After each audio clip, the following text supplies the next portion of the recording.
When Serena Vale walked into the Santoro wedding, she thought she'd escaped her family's criminal past for good. But across that glittering ballroom, Lucien Moretti, Boston's most feared kingpin, locked eyes with her, and everything changed. What started as a single glance became obsession. What felt like protection turned into possession. And when rival families started dying because of her, Serena faced an impossible choice. Run from the most dangerous man in the city, or surrender to him completely. Stay with me until the end of this story. Hit that like button and drop a comment telling me what city you're watching from. I want to see how far this tale travels. Shimbus. The first mistake Serena Vale made that night was thinking she could blend in. The second was believing her past wouldn't follow her through those ballroom doors. She stood just inside the entrance of the Fairmont Ballroom, champagne flute gripped too tight in her left hand, scanning faces she'd spent 6 years trying to forget. Crystal chandeliers threw fractured light across marble floors. Women in couture gowns drifted between men in $1,000 suits, their laughter polished and empty.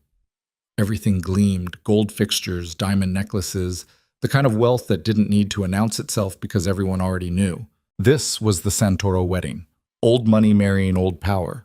The kind of event where alliances were forged in whispered conversations and blood debts were settled with handshakes. Serena shouldn't have been here.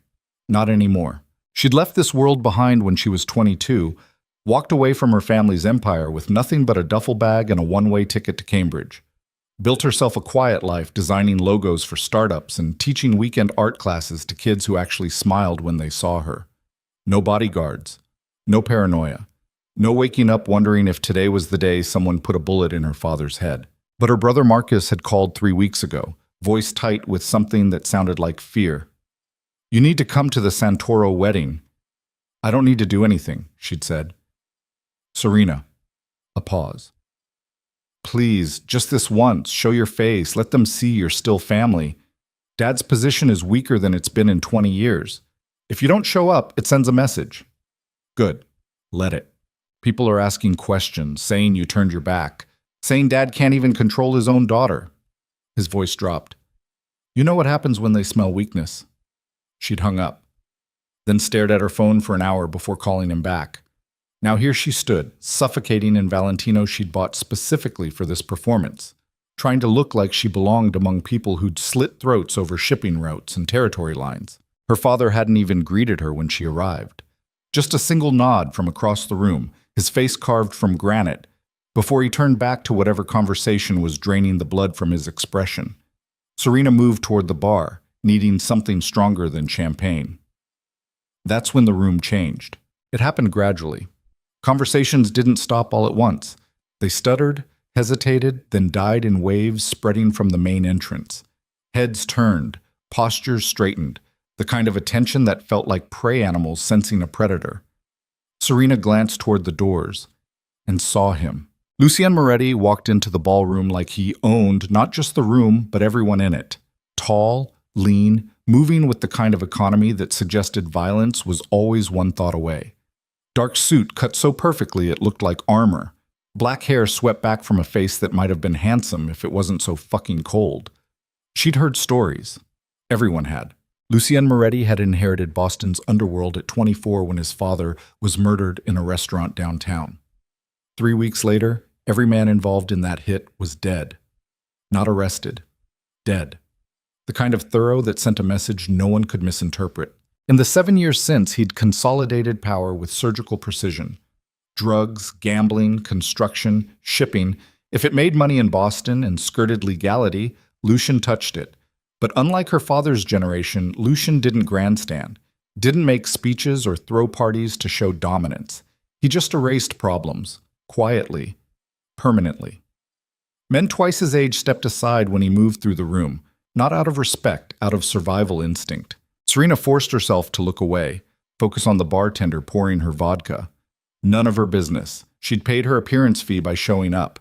Another hour, she could leave, drive back to Cambridge, and forget this world existed. Then she felt it. The weight of attention, specific, targeted. She glanced up. Lucien Moretti was staring directly at her, not a casual glance.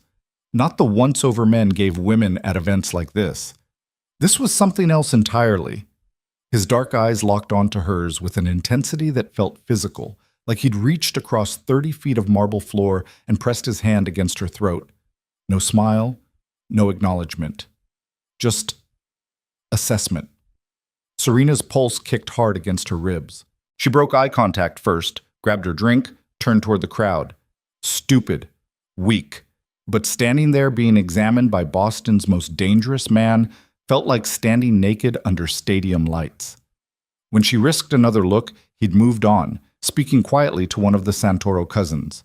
But something in her gut twisted with certainty. Whatever that moment was, it wasn't over. Halts. The dinner was torture. Serena found herself seated at a table with distant relatives and business associates, all of them performing enthusiasm for overcooked filet and speeches about family and loyalty. She smiled at the right moments, laughed at terrible jokes, and counted minutes. Her father sat 3 tables away, deep in conversation with Angelo Santoro himself.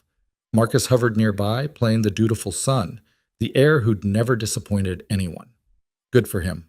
Serena was reaching for her wine when she caught movement in her peripheral vision. Lucien Moretti, walking past her table. He didn't stop, didn't even slow. But as he passed behind her chair, his hand brushed the back of her neck. Just barely. Just enough to let her know it was deliberate. Ice shot down her spine. She sat frozen, fork halfway to her mouth, trying to process what the fuck just happened. No one else at the table noticed. Why would they? It lasted half a second. But Serena felt it like a brand.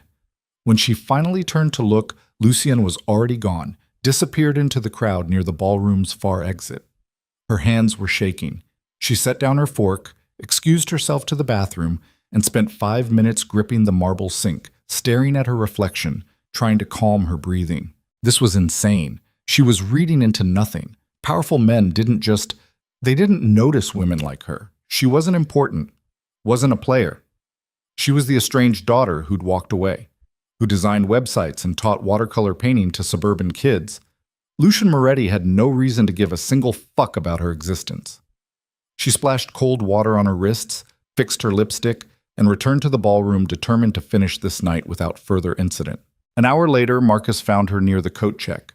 "You actually came," he said, something like relief in his voice. "I said I would. You also said you'd come to Dad's birthday last year." "I was busy." "Serena, I'm here now, aren't I?" She softened slightly. Marcus wasn't the enemy. He'd just chosen a different path. "How bad is it with Dad?" Marcus glanced around, lowered his voice. "The Castellanos are pushing into South Boston. 3 of our distribution points got hit last month. Dad's trying to negotiate, but..." He hesitated. "People are starting to wonder if he's losing his grip. And me showing up tonight is supposed to fix that? It shows unity. Shows you haven't completely turned your back." Serena wanted to laugh, or scream. Instead, she just nodded. "I'll stay another hour. Then I'm gone." "Thank you." Marcus squeezed her shoulder, then disappeared back into the crowd. She was gathering her coat when her phone buzzed. Unknown number. She almost didn't answer, but something, instinct, curiosity, stupidity, made her swipe.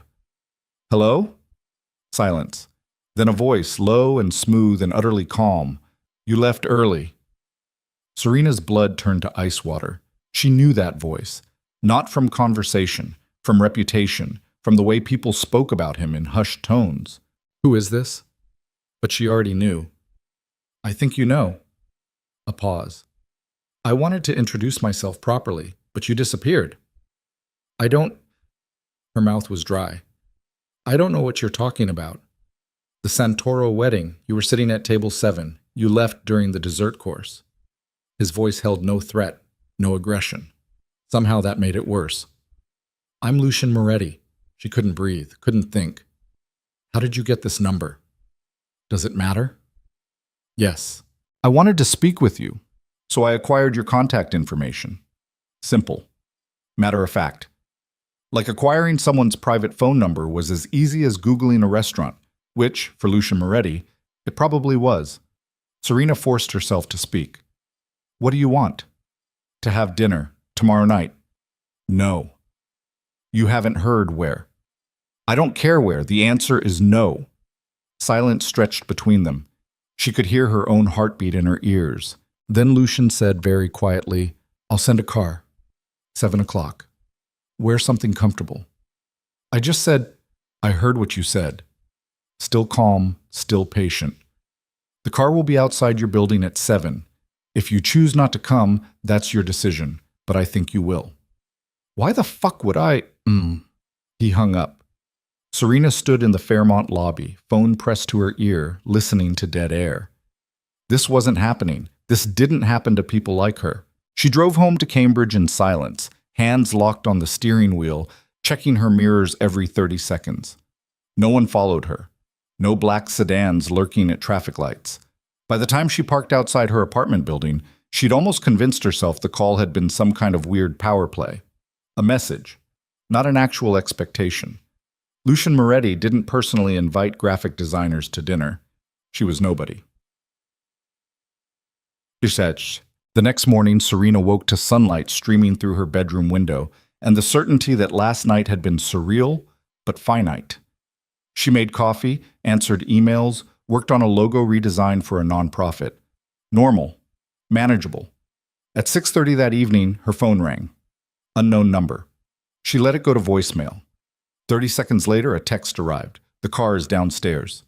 Serena's stomach dropped. She went to her window, looked down at the street. A black Mercedes sedan sat at the curb directly in front of her building. Engine running, driver in a dark suit standing beside the rear door. Her hands were shaking again.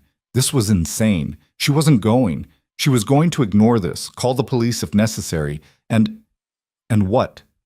Tell them Boston's most powerful crime lord sent a car to pick her up for dinner? They'd laugh. Or worse, they'd take her seriously, and then she'd be the woman who brought law enforcement attention to Lucian Moretti. She knew enough about this world to understand how that ended. At 6:55, she was still standing at her window, paralyzed. At 6:58, she grabbed her jacket and went downstairs. The driver opened the door without a word. Serena slid into the back seat, leather cool against her jeans, and tried to control her breathing. They drove in silence through Cambridge, across the river into Boston, through streets she recognized, and then some she didn't. 15 minutes later, the car pulled up in front of a restaurant in the North End. Small, elegant, the kind of place that didn't advertise because it didn't need to. The driver opened her door. Serena stepped onto the sidewalk. Lucian Moretti was waiting just inside the entrance. Up close, he was somehow worse. Taller than she'd estimated, eyes darker, the kind of face that cameras would love if he ever allowed himself to be photographed. "Serena," he said. Not a question. "I shouldn't be here." "But you are." He gestured toward the restaurant's interior. "Shall we?" Every instinct screamed at her to run. Instead, she walked inside. The restaurant was empty except for them. Entire dining room, cleared out. Just candlelight and white tablecloths and silence. Lucien led her to a table near the back, pulled out her chair, waited until she sat before taking his own seat across from her. "You rented out the whole restaurant," Serena said. "I prefer privacy." "This is insane." "Is it?" He poured wine, something red, probably worth more than her rent, and slid a glass toward her. "I wanted to meet you properly, away from the performance of the Santoro wedding." "You don't know me?" "Not yet." Serena's pulse hammered. "What do you want from me?" Lucien studied her for a long moment. Then he leaned back, expression unreadable. "I saw you at the wedding. You looked out of place. Not uncomfortable exactly. More like you were remembering why you'd left." "You don't know anything about me. Your name is Serena Vale, 28, daughter of Vincent Vale, who runs gambling and smuggling operations through South Boston and Dorchester. You have one brother, Marcus, who's being groomed to take over. And you," he paused, "you walked away 6 years ago, got a degree in graphic design, teach art classes, live alone in a one-bedroom apartment in Cambridge." Horror crawled up her spine. "How do you—" "I wanted to know who you were, so I found out." That's fucking stalking." "Yes." No shame, no deflection, just simple acknowledgement. Serena stood abruptly, chair scraping marble. "I'm leaving." "Sit down." "Fuck you." Lucian's expression didn't change. "If you leave now, I'll respect that decision. but you'll always wonder what this conversation would have been, and I'll always regret not having it. I don't care about your regrets. I think you do. He met her eyes. I think you came tonight because part of you was curious, and I think you're standing there trying to decide if fear or curiosity is stronger. She hated that he was right. Slowly, Serena sat back down. Lucien nodded once. Thank you. I haven't agreed to anything. I know. A waiter appeared. When had he arrived? And placed plates in front of them. Some kind of pasta, delicate and artful. Serena wasn't hungry. Why me? She asked. Why am I here? Lucien picked up his fork, considered the question. Honestly, I'm not entirely sure. I saw you at the wedding and... He hesitated, searching for words. You looked real. Everyone else in that room was performing, playing roles. But you looked like you were enduring something you hated, and that struck me as the most honest thing I'd seen in months. So you decided to, what, stalk me? Pursue you? That's worse. Perhaps. He took a bite of pasta, chewed thoughtfully. I don't do this, Serena. I don't chase women. I don't have dinner with people outside my organization. I barely have conversations that aren't business. But when I saw you, I wanted... Another pause. I wanted to know if the realness I saw was genuine or just another performance I was misreading. Serena stared at him. You sound insane. Probably. I should leave. You keep saying that because it's true. Lucien set down his fork. Let me be clear about something. I'm not a good man. I've done things that would horrify you if you knew the details. I've hurt people, killed people. I live in a world built on violence and control. But I don't lie. Not to people I'm interested in. Interested in, Serena repeated. Like I'm a business opportunity. Like you're someone I want to understand. Why? Because everyone else in my life wants something from me. Power, protection, money, approval. His dark eyes held hers. You don't want any of those things. In fact, you seem horrified to be anywhere near me, and that, a slight smile, humorless. That's refreshing. Serena's hands were trembling. She hid them in her lap. This whole thing is a mistake. Maybe. I don't belong in your world. You were born into it, and I left. But you came back tonight. She had no answer for that. They ate in silence for several minutes. The pasta was perfect. Serena barely tasted it. Finally, she said, If I walk out right now, will you follow me? Lucien considered. No, but I'll think about you, and eventually I'll call again. And if I don't answer, then I'll try again another day. That's harassment. Yes, no denial. But I don't think you'll ignore me forever. You're awfully confident. I'm awfully persistent. Serena laughed, sharp, bitter. This is the most fucked up conversation I've ever had. I warned you I wasn't a good man. You really weren't kidding. Lucien's expression softened almost imperceptibly. I know this is overwhelming. I know showing up at your building was aggressive, but I wanted you to understand something. I don't do this lightly.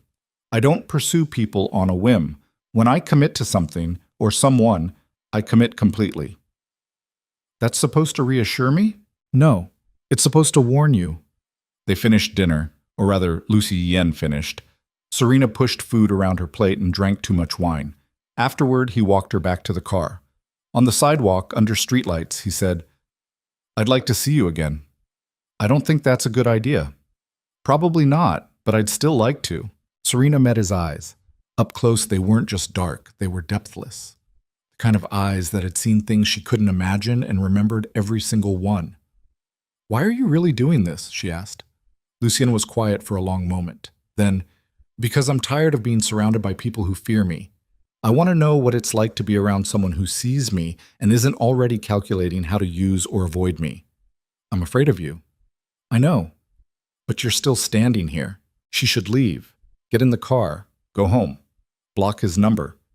Disappear back into her quiet Cambridge life and forget this entire surreal evening. Instead, she heard herself say, One more dinner, that's it.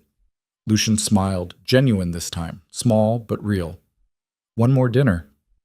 The driver opened the car door, Serena slid inside, and they drove her home in silence. When she got back to her apartment, she locked every door, checked every window, and sat on her couch staring at nothing. Her phone buzzed. Thank you for tonight. L. She should delete the message. Block the number. She saved it instead. The next 3 days passed in a haze of second-guessing. Serena threw herself into work, took on extra projects, avoided her phone. But at night, lying in bed, she kept replaying the dinner. Lucien's voice, his eyes, the way he'd looked at her like she was a puzzle he genuinely wanted to solve. It was fucked up, all of it, and she couldn't stop thinking about it. On the 4th day he called. This time she answered. I'm not ready for another dinner, she said. Then let's do something else. A pause. Do you like art? What? Art. Paintings. Sculpture. I have tickets to a gallery opening tomorrow night. Come with me. Lucien, no restaurant, no private room, just a public event with wine and overpriced installations. Low pressure. Serena closed her eyes. Why are you doing this? Because I want to see you again. And I suspect if I push too hard, you'll run.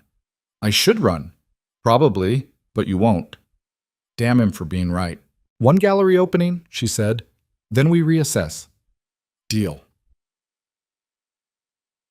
The gallery was in the seaport, all white walls and harsh lighting and art that looked like someone had spilled paint and called it genius.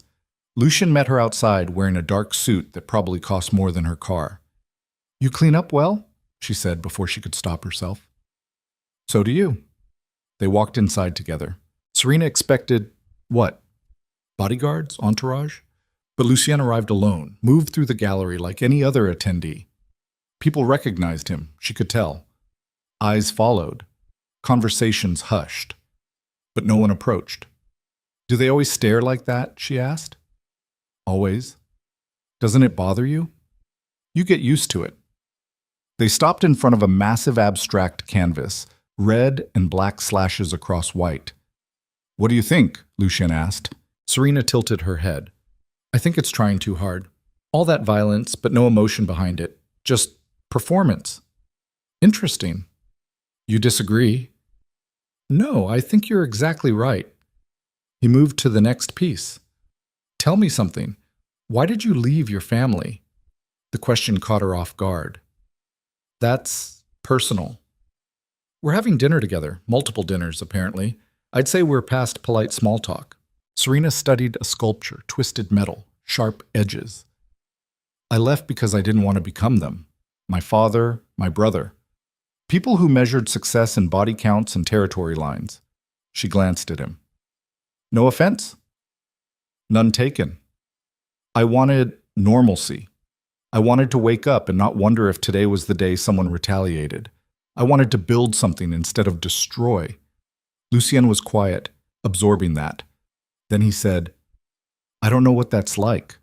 Building instead of destroying. Maybe you should try it. Maybe. A slight smile.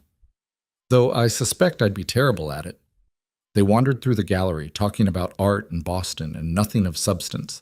And for an hour, Serena almost forgot who she was with, almost forgot the danger standing beside her in expensive Italian shoes.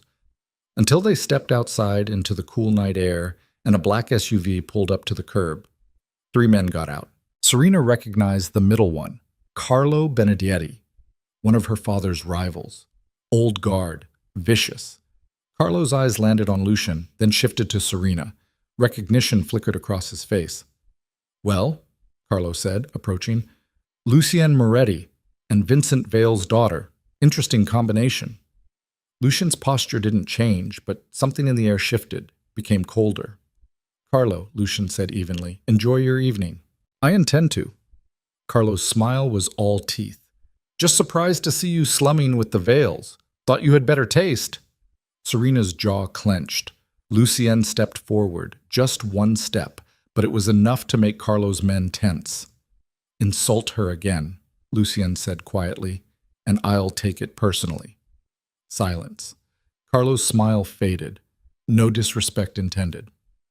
Good. Lucien's voice stayed calm, almost pleasant. Then we're done here. He placed his hand on the small of Serena's back and guided her toward the valet. They didn't speak until they were in Lucien's car, pulling away from the gallery. I'm sorry about that, Lucien said. Why are you apologizing? He's the asshole. Because being seen with me puts a target on you. People like Carlo will start asking questions, making assumptions. Serena turned to look at him. Is that what this is? You marking territory? No. He met her eyes. But it's what people will think. And I need you to understand the consequences of continuing to see me. Which are? Your father will hear about tonight. By tomorrow, half of Boston's underworld will know we're whatever we are. And some of them will see you as leverage. Serena's stomach tightened. Then maybe we should stop. Maybe, Lucian's jaw set. But I don't want to. What you want doesn't matter if it gets me killed. I won't let that happen. You can't promise that. Yes, Lucian said. I can. The certainty in his voice should have been reassuring. Instead, it terrified her. Because Serena was starting to realize something horrifying. Lucien Moretti wasn't just interested in her. He was becoming obsessed, and men like Lucien didn't do anything halfway. When he dropped her off that night, he walked her to her building's entrance. I meant what I said, he told her. I'll protect you. From Carlo. From anyone else who thinks you're a weakness. I'm not your responsibility. Not yet. He brushed a strand of hair from her face, gentle, deliberate. But you're becoming one. Then he left. Serena stood in her lobby, heart racing, and realized she was in far deeper than she'd ever intended. The next morning, her brother called. What the fuck are you doing? Marcus's voice was tight with panic. Good morning to you too. Don't play dumb. You were seen with Lucien Moretti at a gallery. Carlo Benedetti saw you. Serena's pulse spiked. So? Serena, do you have any idea what kind of message that sends? Dad is losing his mind. He thinks Lucien is trying to, I don't even know, leverage us? Send a message? Maybe I was just on a date. Silence. Then, you're dating Lucien Moretti. I didn't say that. But you're not denying it. Serena closed her eyes. It's complicated. Uncomplicated. Now. I'm 28 years old, Marcus. I can see whoever I want. Not him. Anyone but him. Marcus's voice dropped. Serena, Lucien Moretti is the most dangerous man in Boston. He doesn't date. He doesn't have relationships. He acquires things, people, territory, power. If you think this is romance, you're delusional. I know what he is. Do you? Because from where I'm standing, you're walking into a trap. Maybe. Or maybe he's exactly what he says he is. Which is what? Interested. Marcus made a strangled sound. This is going to get you killed. Or worse. Thanks for the vote of confidence. I'm serious. Dad wants you to come home. Tonight. He wants to talk. Tell Dad I'm busy. Serena? She hung up. 2 hours later, Lucian called. Your family is upset, he said. You heard already? I hear everything. A pause. I can make this easier. Talk to your father. Explain that... Explain what? That you're stalking me? That you cleared out an entire restaurant so we could have dinner? That you're... What, exactly? Silence. Then Lucian said very quietly, I don't know yet, but I'd like the chance to find out. Serena sat down on her couch, phone pressed to her ear, and made a decision that would change everything. Okay, she said. Okay. One condition. You stop being mysterious. You stop playing games. If you want to see me, then actually see me. No more carefully managed dinners or public galleries. I want to know who you really are. Serena, those are my terms. Take them or leave them. Lucian was quiet for a long time. Then, come to my place tonight. 7 o'clock. I'll show you exactly who I am. Where? I'll send the address. He hung up. Serena stared at her phone, wondering if she'd just made the smartest or stupidest decision of her life.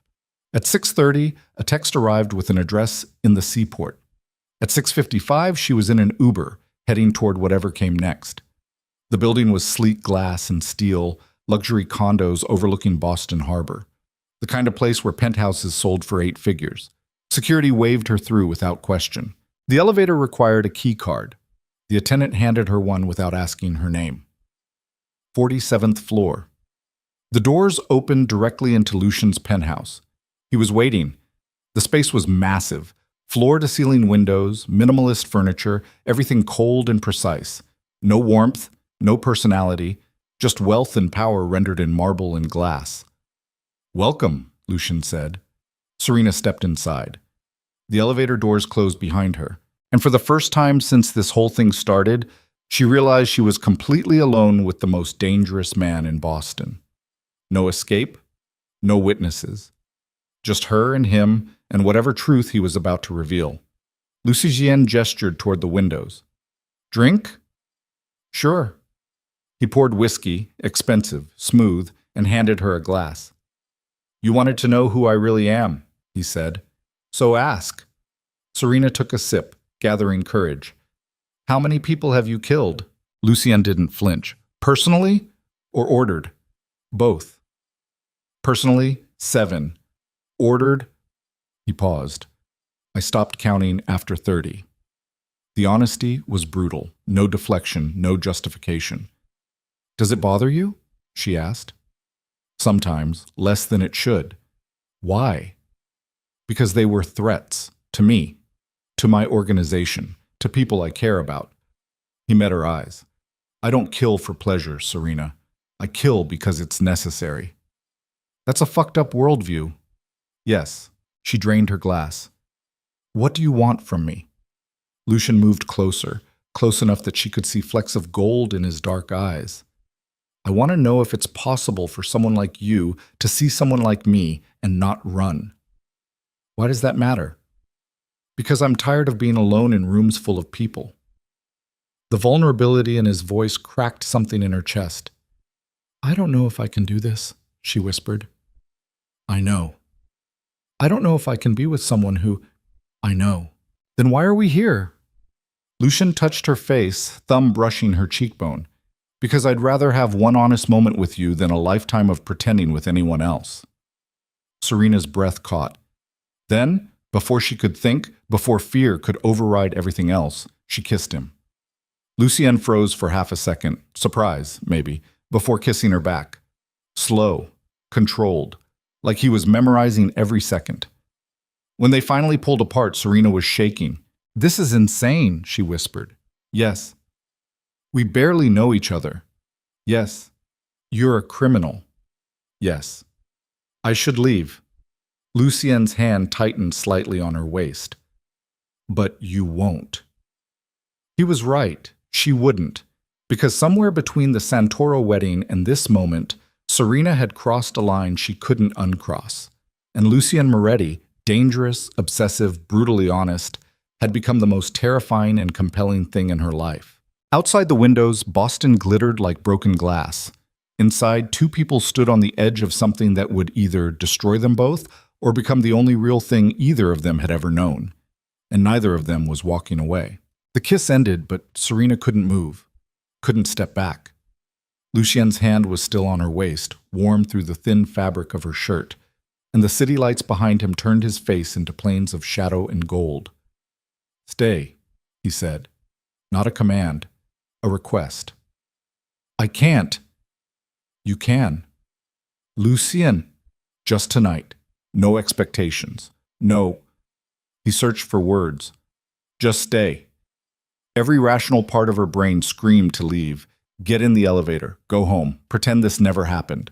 But she was so goddamn tired of being rational. "Okay," she whispered. Something shifted in his expression. Relief, maybe? Or fear that mirrored her own.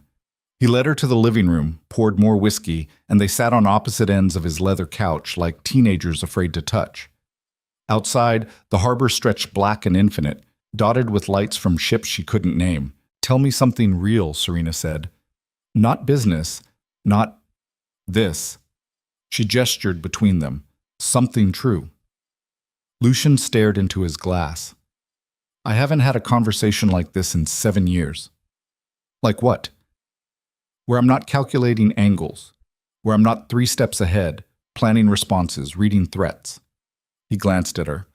"With you, I don't know what's going to happen next, and that terrifies me." "Good. You should be terrified." "Why?" "Because I am."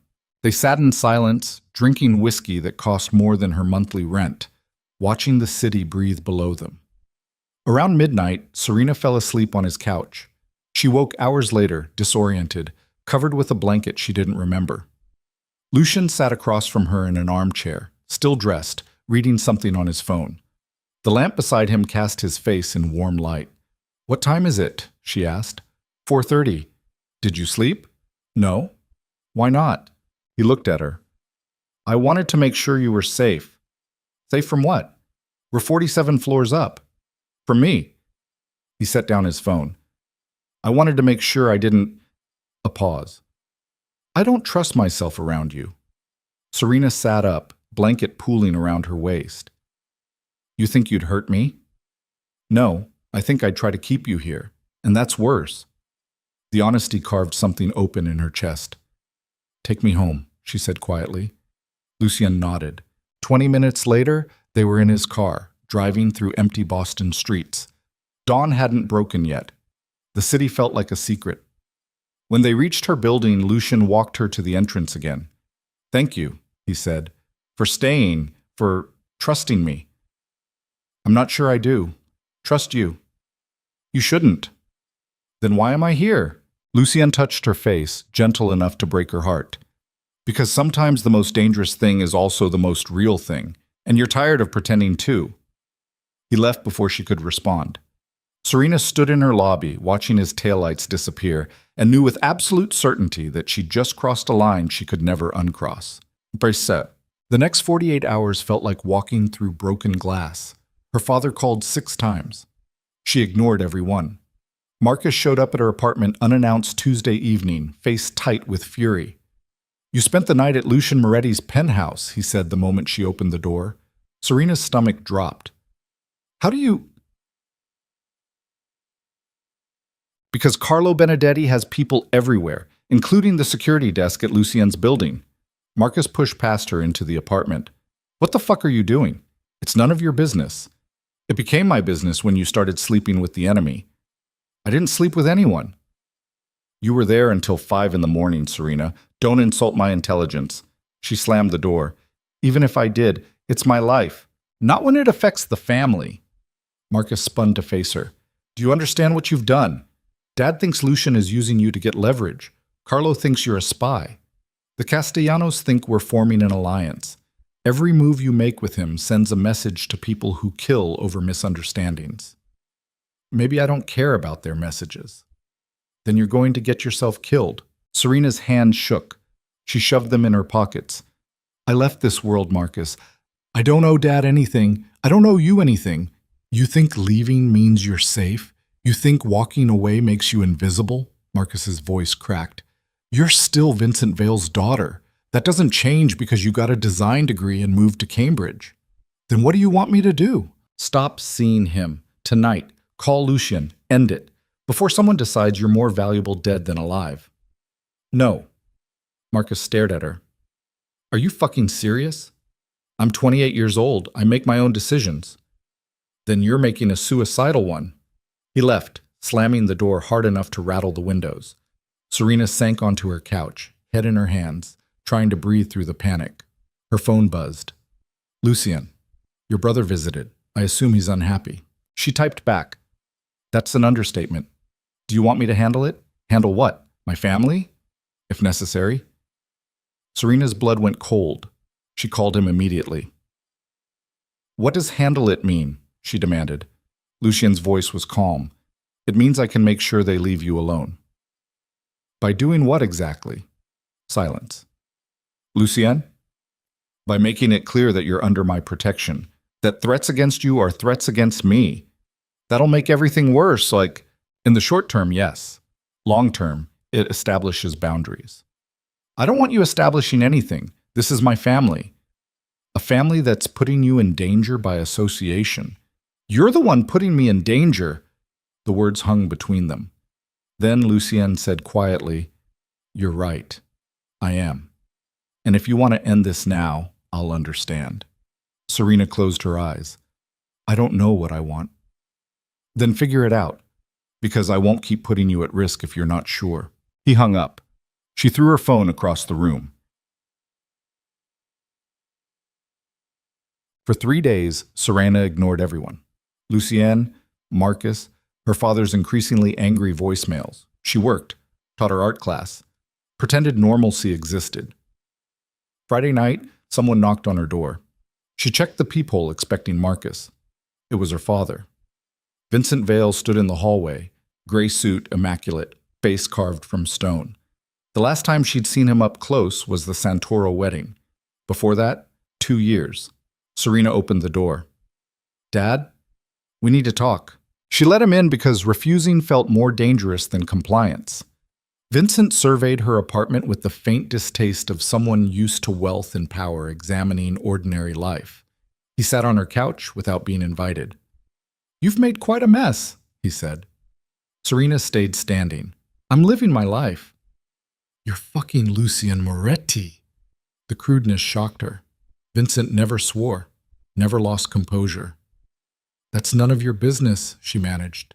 "It became my business when Carlo Benedetti called me yesterday asking if we're forming an alliance with Moretti's organization, when the Castellanos started pulling back from negotiations because they think I'm playing both sides." Vincent's eyes, the same dark brown as hers, bored into her. "Do you understand what you've done?" "I went on a few dates with the most dangerous man in Boston, a man who doesn't date, doesn't have relationships, doesn't do anything unless it serves his interests." Vincent leaned forward. "So tell me, Serena, what interest are you serving?" "Maybe he just likes me." Her father laughed, bitter, cold. "Lucian Moretti doesn't just like anyone. He acquires assets, and you've made yourself his newest acquisition. You don't know that. I've known men like him my entire life. Hell, I've been men like him." Vincent stood, moved closer. "He's using you. Whether it's to destabilize me, gain leverage with the other families, or just because he can, I don't know. But the moment you stop being useful, he'll discard you." "You're wrong." "Am I? Then why hasn't he made his intentions clear? Why all the secrecy? If this was genuine, he'd have approached me directly, asked permission like the old ways demand. Instead, he's sneaking around with my daughter like she's some kind of... Enough." Serena's voice shook. "You lost the right to have opinions about my life when I left 6 years ago. You think leaving absolves you? You're still my daughter, still a Vale. That mark doesn't wash off." "Then maybe I'll change my name." Vincent's face went cold. "You do that, and you'll have no protection, no family, nothing." "I already have nothing. You have me, Marcus. A legacy built over 3 generations. You throw that away for what? For a man who'll use you up and throw you away the moment you become inconvenient?" Serena's eyes burned. "Get out." "Serena, I said get out." Vincent stared at her for a long moment. Then he moved toward the door, paused with his hand on the knob. "When this ends badly," he said, not looking back, "don't come crying to me." The door closed. Serena stood alone in her apartment, shaking with rage and fear and something she couldn't name. Her phone buzzed. Unknown number. But she knew. "I heard your father visited." Of course he knew. Lucienne knew everything. She called him. "How?" she asked when he answered. "How do you always know?" "I told you. I hear everything." "So you're spying on me now?" "I'm protecting you." "By invading my privacy?" Lucian exhaled. "Serena, your father showing up at your apartment unannounced could have been a threat. Could have been intimidation. I needed to know you were safe." "I'm not safe. I'm never going to be safe as long as I'm involved with you." Silence. Then, "No, you're not." The honesty gutted her. "Then why are we doing this?" she whispered. "Because I can't stop. And I don't think you can either." He was right. God help her. He was right. "Come over," she said. "Serena, please, I don't want to be alone right now." 30 minutes later, Lucian was at her door. He looked different, tired. The immaculate composure cracked just enough to show something human underneath. Serena pulled him inside and kissed him before words could complicate everything. This kiss was different from the first. Desperate, hungry. Like they were both drowning and the other person was air. They ended up on her couch, hands tangled in clothes and hair, breathing hard. "Wait," Lucian said against her mouth. "Why?" "Because if we do this..." He pulled back just enough to meet her eyes. There's no going back. Not for me. Good. Serena, I'm serious. I don't do casual. I don't do temporary. If this happens, you're mine, completely. The possessiveness should have scared her. Instead, it ignited something fierce in her chest. Then make me yours, she whispered. Something broke in Lucien's control. What happened next wasn't gentle, wasn't tender. It was raw and desperate and honest in a way that left them both gasping. Afterward, they lay tangled in her sheets, sweat cooling on skin, the outside world temporarily forgotten. Lucien traced patterns on her shoulder. I meant what I said. About? You're mine now. I won't share you. Won't let anyone hurt you. Won't... His jaw tightened. I won't let you go. Serena should have been terrified by the intensity. But lying there in the dark with the most dangerous man in Boston holding her like she was something precious, all she felt was certainty. Okay, she said. Okay? I'm yours. Lucien kissed her forehead. Gentle, almost reverent, and Serena understood with brutal clarity that she'd just sealed her fate. The next morning, everything changed. Serena woke to find Lucien already dressed, standing by her window, phone pressed to his ear. Don't care what it costs, find them. A pause. No, I want them alive, for now. He hung up, noticed her watching. What's wrong? She asked. Lucien's expression was carved from ice. Someone firebombed one of my warehouses last night. 3 of my men are in the hospital. Serena sat up, clutching the sheet. Who? I don't know yet, but they will pay. The coldness in his voice raised every hair on her neck. Lucien, I need to go. He moved to the bed, kissed her once, hard. Stay inside today. Don't go anywhere alone. I'll have someone watching your building. You're assigning me a bodyguard? Yes. I don't care what you want. His eyes bored into hers. You're mine now. That makes you a target, and I will not lose you because you're too stubborn to accept protection. He left before she could argue. Serena spent the day pacing her apartment, ignoring calls from Marcus, watching a black SUV parked across the street. At 7 p.m., Lucien called. It was the Castellanos, he said without preamble. Retaliation for me moving into their territory last month. What are you going to do? What I always do. Send a message. Lucien, I'm not asking for permission, Serena. I'm telling you what's going to happen. They attacked my people. I will respond. By doing what? Whatever's necessary. The line went dead. Serena stared at her phone, stomach churning. 3 hours later, the news reported an explosion at a Castellano-owned nightclub in Dorchester. No casualties, but the building was destroyed. Her phone rang immediately. Marcus. Your boyfriend just started a fucking war, he said. He's not. Don't. I know what happened last night. I know you're involved now. Marcus's voice was raw. The Castellanos are going to retaliate. Hard. And when they do, they won't care about collateral damage. What does that mean? It means you need to disappear. Tonight. I'll arrange safe passage out of Boston, maybe Montreal, somewhere they can't... I'm not running. Serena, for once in your goddamn life, listen to me. You're in danger, real danger. The kind where you end up in a trunk with a bullet in your head. Lucien won't let that happen. Lucien can't stop it. He's one man. The Castellanos have an army, and the moment they figure out the fastest way to hurt him is through you. Marcus stopped, breathed. Please, just disappear for a few weeks. Let this blow over. No. Why not? Because running meant abandoning Lucien, meant proving her father right, that she was a coward who'd bail the moment things got hard. Because I'm not leaving him, she said. Marcus was quiet for a long time. Then, you love him. She stopped. Did she? After 2 weeks? I don't know. Figure it out.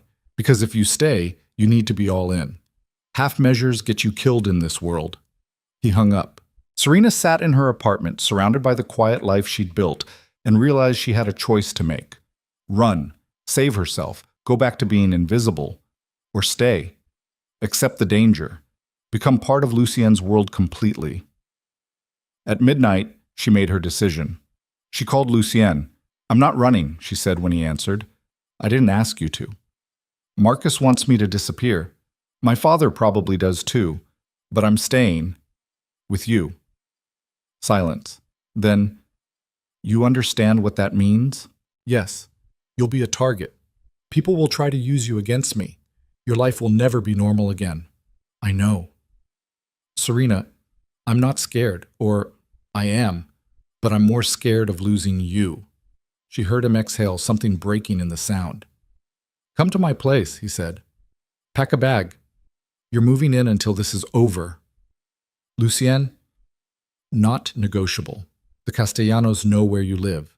I will not risk them getting to you. Part of her wanted to fight, assert independence. But the larger part, the part that was already in love with him, even if she couldn't admit it yet, just said, okay. Batum. Lucien's penthouse became her prison and sanctuary. For the next week, Serena barely left. Lucien came and went at odd hours, sometimes bloodied, always exhausted. He never told her details, just kissed her when he arrived home and held her while she slept. The war escalated. More warehouses burned. 2 Castellano lieutenants disappeared. A car bomb killed one of Lucien's captains outside his mistress's apartment. The news called it gang violence, turf wars. Serena called it hell. She tried to maintain normalcy, worked remotely, took calls with clients, pretended her boyfriend wasn't orchestrating a war from the next room. But reality kept bleeding through. One night, Lucien came home at 3 a.m. covered in someone else's blood. Serena found him in the bathroom, stripping off his shirt, hands shaking. Don't, he said when she approached. Don't look at me right now. What happened? I did what needed to be done. Which was? He turned to her, eyes hollow. You don't want the answer to that. But she did, because if she was going to be part of this, she needed to understand all of it. Tell me, she said. Lucien stared at her. Then, I killed 3 men tonight, personally, because they were planning to kidnap you and use you as leverage. The air left her lungs. How do you know? Because I have sources inside their organization, because I intercepted their plans 12 hours before they were going to execute them. He moved closer, still covered in blood. I shot 2 of them, strangled the 3rd with my bare hands because I wanted him to understand exactly what happens to people who threaten you. Serena should have been horrified, should have run. Instead, she reached for him. Thank you, she whispered. Lucien's control shattered. He pulled her against him, blood and all, and kissed her like she was oxygen and he'd been drowning. They ended up in the shower, hot water washing away evidence, hands and mouths frantic with need and fear and something too big to name. Afterward, lying in bed while Lucien slept for the first time in days, Serena finally admitted the truth. She was in love with him, completely, irrevocably. In love with a man who killed people to protect her. And somehow, that didn't scare her anymore. The turning point came 10 days after she moved in. Serena was working in Lucien's home office when her phone rang. Unknown number. She almost didn't answer, but something made her swipe. Hello? Heavy breathing, then a voice, male, accented. Serena Vale. Ice flooded her veins. Who is this? Someone who wants to help you. You're in danger. I know I'm not from us. From him. From Lucien Moretti. Her pulse hammered. What are you talking about? He's using you, drawing the Castellanos' attention. He knew we'd target you, counted on it. This whole thing, the romance, the protection, it's theater. You're bait. That's not... Ask him. Ask him if he knew the Castellanos would come after you. Ask him if he planned for it. The line went dead. Serena stood frozen, phone shaking in her hand. It wasn't true. Couldn't be true. But doubt crept in like poison. She thought about the timeline, how quickly Lucien had pursued her after the wedding, how he'd known everything about her life, how conveniently the war had escalated right after they got involved. What if her father was right? What if this was all strategy? When Lucien came home that evening, she was waiting. Did you know? She asked before he could kiss her. He stopped. Know what? That the Castellanos would target me. Did you plan for it? Something flickered across his face. Too quick to read. Who told you that? Answer the question. Lucian set down his phone. It's more complicated than yes or no. Silence. Then, yes, I knew they might. The world tilted. You knew, she repeated. You knew getting involved with me would paint a target on my back, and you did it anyway. Serena, was any of it real? Or was I just, what, a convenient pawn? Lucien moved toward her. She stepped back. Don't, she said. Don't touch me. Just tell me the truth. All of it. He stopped. For the first time since she'd met him, Lucien Moretti looked genuinely afraid. When I saw you at the Santoro wedding, he said slowly, I was drawn to you because you were real. That part was true. But, he exhaled, but I also knew your father was weak, knew his enemies were circling, and I knew that getting close to you would create opportunities. Nausea rolled through her. Opportunities for what? To destabilize the old guard, to force them into making mistakes. Your father, the Castellanos, Carlo, they're all dinosaurs clinging to power they don't deserve. I want them gone. And you... He stopped. I was the catalyst, she finished. You used me to start a war. No, that's not... Then what? Explain it to me. Make it make sense. Lucien ran his hands through his hair. When I pursued you, I knew it would cause waves. I knew your father would panic, knew the other families would start asking questions. But that wasn't why I did it. I pursued you because I wanted you. The political fallout was secondary. Secondary, Serena repeated. My entire life being upended was secondary. I didn't think they'd go after you this hard. I thought... He stopped. I made a mistake. A mistake that almost got me kidnapped. But I stopped it. I protected you. From a danger you created, her voice echoed through the penthouse. Lucien stood there, composure cracked, looking more human than she'd ever seen him. You're right, he said quietly. I put you at risk. I made decisions without considering the full consequences. And I'm sorry. Sorry doesn't fix this. I know, but it's all I have. Serena's eyes burned. Did you ever actually care about me? Or was I always just a strategy? I love you. The words hung between them. What? Lucien met her eyes. I love you. I didn't plan to, didn't want to, but I do. And that terrifies me more than anything the Castellanos could ever do. Serena couldn't breathe. You can't just... I'm not asking you to forgive me. I'm not asking for anything. I'm just telling you the truth. He moved closer. I made terrible choices. Used you in ways I shouldn't have.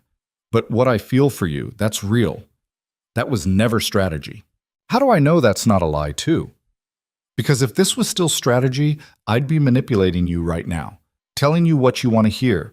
Instead, I'm standing here admitting I fucked up and praying you don't leave. Tears spilled down her cheeks. I don't know if I can trust you. I know. I don't know if I can stay here. I know. But I love you too, and I hate myself for it. Lucien closed the distance between them, cupped her face in his hands. Then hate me, he whispered. Hate me for putting you in danger, for using you, for being incapable of doing this the right way. But don't leave, please. Don't leave. Serena kissed him through tears and rage and love that felt like drowning. When they finally pulled apart, she said, If we do this, if I stay, things change. No more secrets, no more using me for your plans. I'm either your partner or I'm gone. Partners, Lucien said immediately. I mean it. You don't protect me by keeping me in the dark. You protect me by telling me everything so I can protect myself. Okay? And this war ends. I don't care how, but it ends. Lucien's jaw tightened. The Castellanos won't make them. You're Lucien Moretti. You're the most dangerous man in Boston. Find a way. He stared at her for a long moment, then nodded. I'll end it. The next 72 hours were chaos.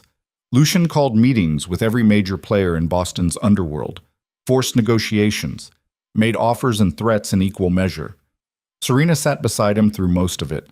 The message was clear. She wasn't a weakness to exploit. She was part of his power structure now. Some of the old guards sneered. Carlo Benedetti tried to dismiss her completely. But when Lucian looked at him with those cold, dark eyes and said very quietly, "Insult her again, and I'll burn everything you own," Carlo went pale. The Castellanos were harder. They wanted blood for the nightclub, for their lost lieutenants. Lucien offered them South Boston territory in exchange for peace. They laughed in his face. So he showed them surveillance footage of their underboss meeting with federal investigators. The room went silent. Within 48 hours, a truce was brokered. The war was over. But the cost was steep. Lucien had given up territory, leverage, and alliances to make it happen. His empire was smaller, weaker. He'd sacrificed power for her safety. And Serena finally understood what love meant to a man like Lucien Moretti. The night the truce was finalized, they returned to his penthouse, exhausted. "You gave up too much," Serena said. "No, I gave up exactly enough. Your people will think you're weak. Let them." He pulled her close. "I'd burn my entire empire to the ground if it meant keeping you safe."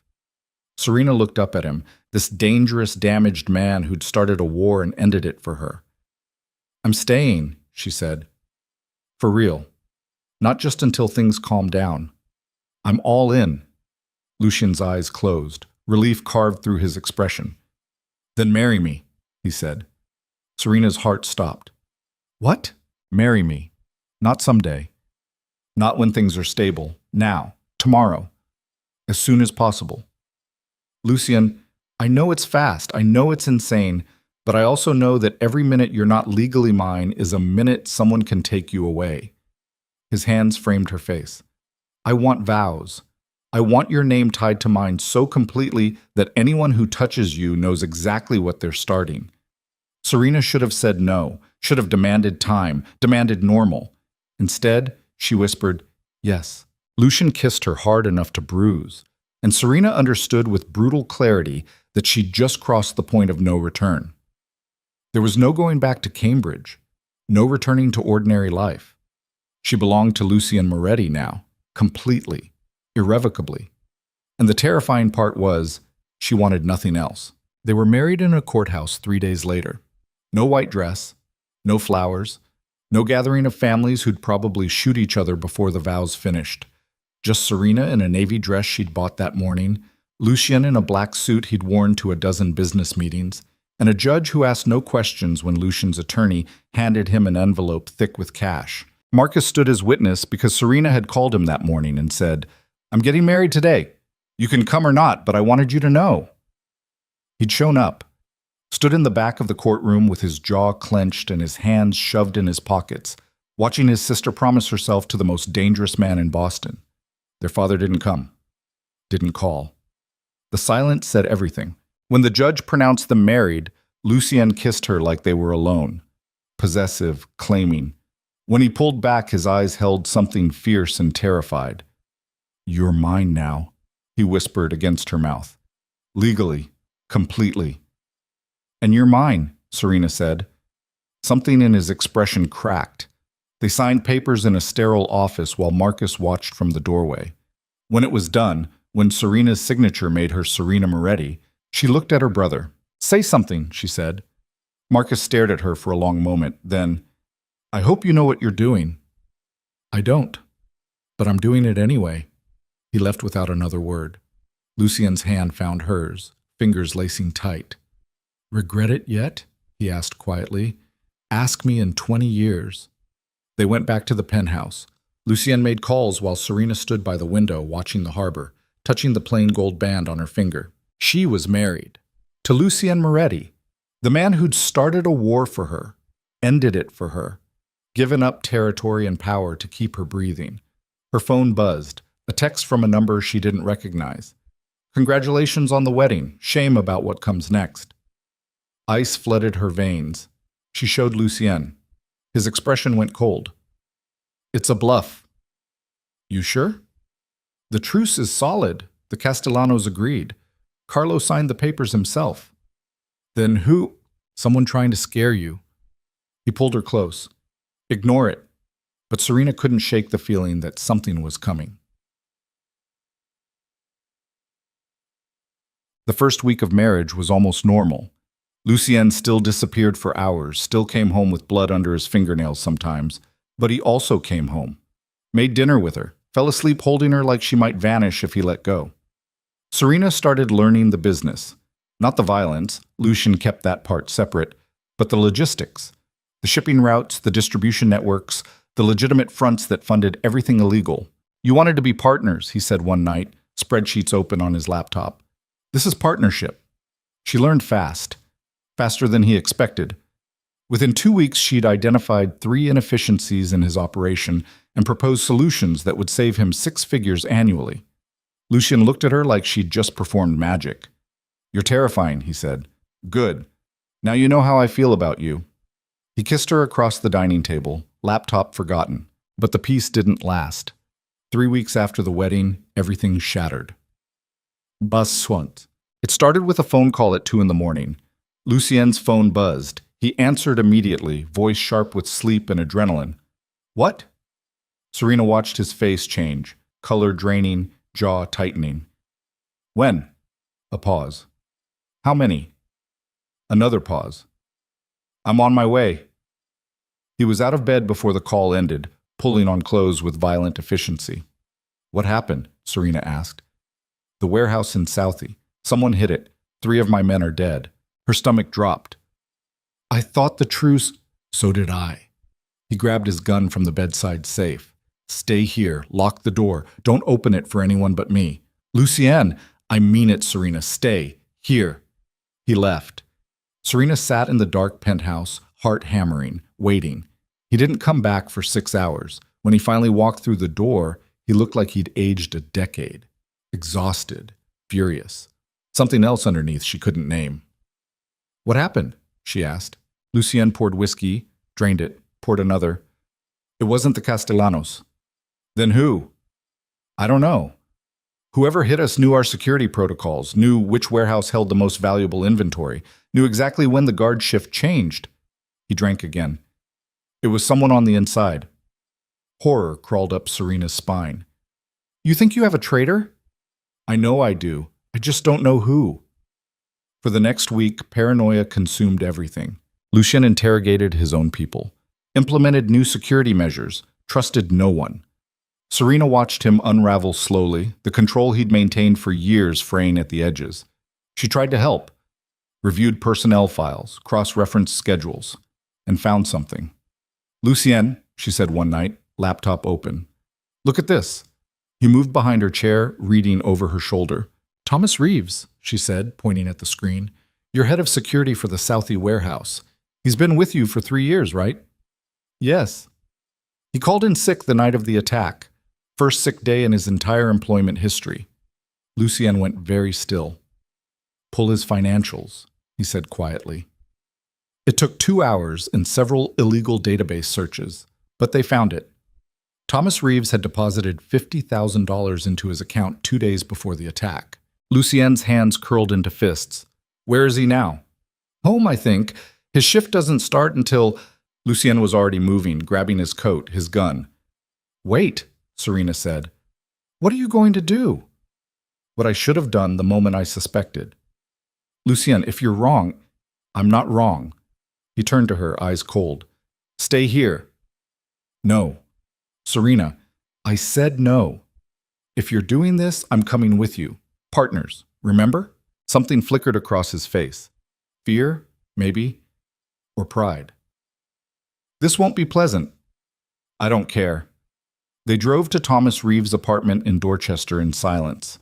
The building was a shitty 3-story walk-up, paint peeling, stairs creaking. They climbed to the 2nd floor. Lucien knocked. No answer. He knocked again. Thomas, I know you're in there. Movement inside.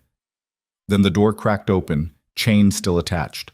Thomas Reeves looked like he hadn't slept in days. 30s, muscular, scared. Mr. Moretti, he said, I wasn't expecting... Lucien shot the chain off the door. The sound was deafening in the narrow hallway. Thomas stumbled backward, hands up. Wait, I can explain... Lucien walked in. Serena followed, heart hammering. The apartment was sparse, mostly empty, like someone planning to run. Who paid you? Lucian asked, voice calm, too calm. I don't. Lucian grabbed Thomas by the throat, slammed him against the wall hard enough to crack plaster. Who paid you? Thomas choked, gasping. I can't. They'll kill me. I'll kill you, right now, unless you tell me who hired you to betray me. Serena stood frozen by the door, watching her husband become someone she barely recognized. Please, Thomas gasped. I didn't have a choice. Everyone has a choice. They have my sister. They said if I didn't help them, they'd... Lucien's grip tightened. Who? Thomas's face was turning purple. Lucien, Serena said quietly. Let him breathe. For a moment she thought he wouldn't. Thought she was about to watch him kill a man in front of her. Then Lucien released him. Thomas collapsed, coughing, gasping. Talk, Lucien said. Now. Thomas's hands shook. Carlo Benedetti. He approached me 6 months ago. Said he was planning something big. Needed inside information. I told him no.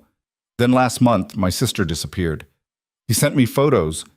His voice broke. Photos of what they'd done to her. Said if I didn't cooperate, they'd do worse. Lucien's expression went blank. Carlo Benedetti has been planning this for 6 months. Yes. What else did you give him? Everything. Security codes, shipment schedules, personnel files. Thomas looked up, tears streaming. I'm sorry. I didn't want to, but she's my sister. Where is she now? I don't know. He said once the job was done, he'd release her. Lucien laughed, bitter, cold. You actually believed that? Thomas's face crumpled. She's already dead, Lucien said flatly. Probably died weeks ago. They just kept sending you old photos to keep you compliant. No. Yes. Lucien pulled his gun. And now you're going to tell me everything Carlo is planning, every single detail, and then I'm going to decide whether to kill you quickly or slowly. Thomas talked for 20 minutes. By the time he finished, Serena's blood had turned to ice. Carlo Benedetti hadn't accepted the truce, had never planned to. He'd been using the peace to position his people, gather intelligence, wait for the perfect moment to strike. And the target wasn't just Lucien's organization, it was Lucien himself. Carlo had planned an assassination, public, brutal, designed to humiliate before killing. The hit was scheduled for tomorrow night at the Harborside Hotel, during a charity gala Lucien was contractually obligated to attend. How many shooters? Lucien asked. 4 plus support. They'll have the exits blocked. You won't make it out alive. Lucien was quiet for a long moment. Then he shot Thomas Reeves twice in the chest. The sound was deafening. Final. Thomas slumped against the wall, blood spreading across his shirt, eyes already empty. Serena couldn't breathe, couldn't move. Lucien holstered his gun, turned to her. We need to go. He betrayed me. Got 3 of my men killed, and he would have testified if we'd let him live. Lucien's voice was steady, calm, like he'd just filed paperwork instead of executed a man. This is who I am, Serena. I told you that. She knew, she'd known, but knowing and witnessing were different. They left Thomas Reeves bleeding out in his apartment and drove back to the penthouse in silence. That night, Serena couldn't sleep. She kept seeing Thomas's face, the fear, the desperation, the moment life left his eyes. Lucien held her in the dark, saying nothing. Finally, she whispered, Does it get easier? No. How do you live with it? By remembering why I did it. By knowing that mercy in this world is just slow suicide. His arms tightened around her. I'm sorry you had to see that. I asked to come. I should have said no. Serena turned to face him. In the dim light from the windows, his face was all shadows. What are we going to do about tomorrow? She asked. I'll handle it. How? By not going to the gala. You said you're contractually obligated. Fuck the contract. I'm not walking into an ambush. Then Carlo wins. He'll spread the word that you're scared, that you're hiding. Your reputation? I don't care about my reputation. I care about staying alive. Serena sat up. There has to be another way. There isn't. What if... She stopped, mind racing. What if we turn it around, use the ambush against them? Lucien studied her. What are you thinking? Carlo expects you to show up unprepared, expects you to walk into his trap. But we know it's coming. We know the plan, so we... She paused, working through it. We make it look like you're walking into the trap, but you're actually setting one. That's insane. So is everything else we've done. Lucian was quiet, considering. Then, it would require perfect timing, perfect execution, one mistake, and we're both dead. Both? Serena's stomach dropped. I'm not going. Yes, you are. If I show up alone, Carlo will know something's wrong. But if I show up with my new wife, his eyes held hers. Then it looks normal, expected. Lucian, no. This is the only way. We go together. We look unsuspecting. And when Carlo makes his move, we're ready. This is suicide. It's survival. He cupped her face. I won't let anything happen to you. I promise. You can't promise that. Watch me. They spent the next day planning. Lucian called in every favor he had, positioned his most trusted men, the ones Thomas Reeves had never met, never compromised, in strategic locations around the hotel, arranged for body armor thin enough to hide under formal wear, rehearsed exit routes until Serena could navigate them blindfolded. By sunset, she was exhausted, terrified, but ready. You don't have to do this, Lucienne said as she zipped herself into a black evening gown. I can still go alone. No, we're in this together. He kissed her, gentle, like it might be the last time. I love you, he said. I love you too. So don't get us killed. I'll do my best. Kiss. The Harborside Hotel was everything wealth and pretension could buy. Crystal chandeliers, marble floors, waiters circulating with champagne that cost more than most people's rent. Serena walked in on Lucian's arm, smiling for cameras, playing the role of devoted new wife. Inside, she was counting exits, scanning faces, looking for threats. Lucienne's hand stayed on the small of her back, steady, grounding. They made it through cocktail hour without incident. Dinner was torture. Serena pushed food around her plate, hyper-aware of every person who walked past their table, every server who got too close. Lucienne maintained perfect composure, laughed at jokes, made small talk, gave no indication that he knew death was circling. Then, during dessert, Carlo Benedetti arrived. He walked into the ballroom like he owned it, flanked by two men Serena recognized from her father's old organization. Her pulse spiked. Carlo spotted them immediately, smiled, started walking over. Here we go, Lucienne Rouge, and murmured. Carlo reached their table, all teeth and false warmth. Lucienne. And the beautiful new Mrs. Moretti, congratulations on the marriage. Carlo, Lucienne said evenly, didn't expect to see you here. Charity event, can't miss it. Carlo's eyes glittered. Especially when old friends are attending. The word friends dripped with venom. Well, don't let us keep you, Lucienne said. Carlo leaned in, voice dropping so only they could hear. Enjoy your last evening together. I hear honeymoons are always magical. He walked away.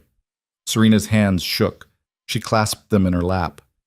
He knows we know, she whispered. Good. Let him think he has the upper hand.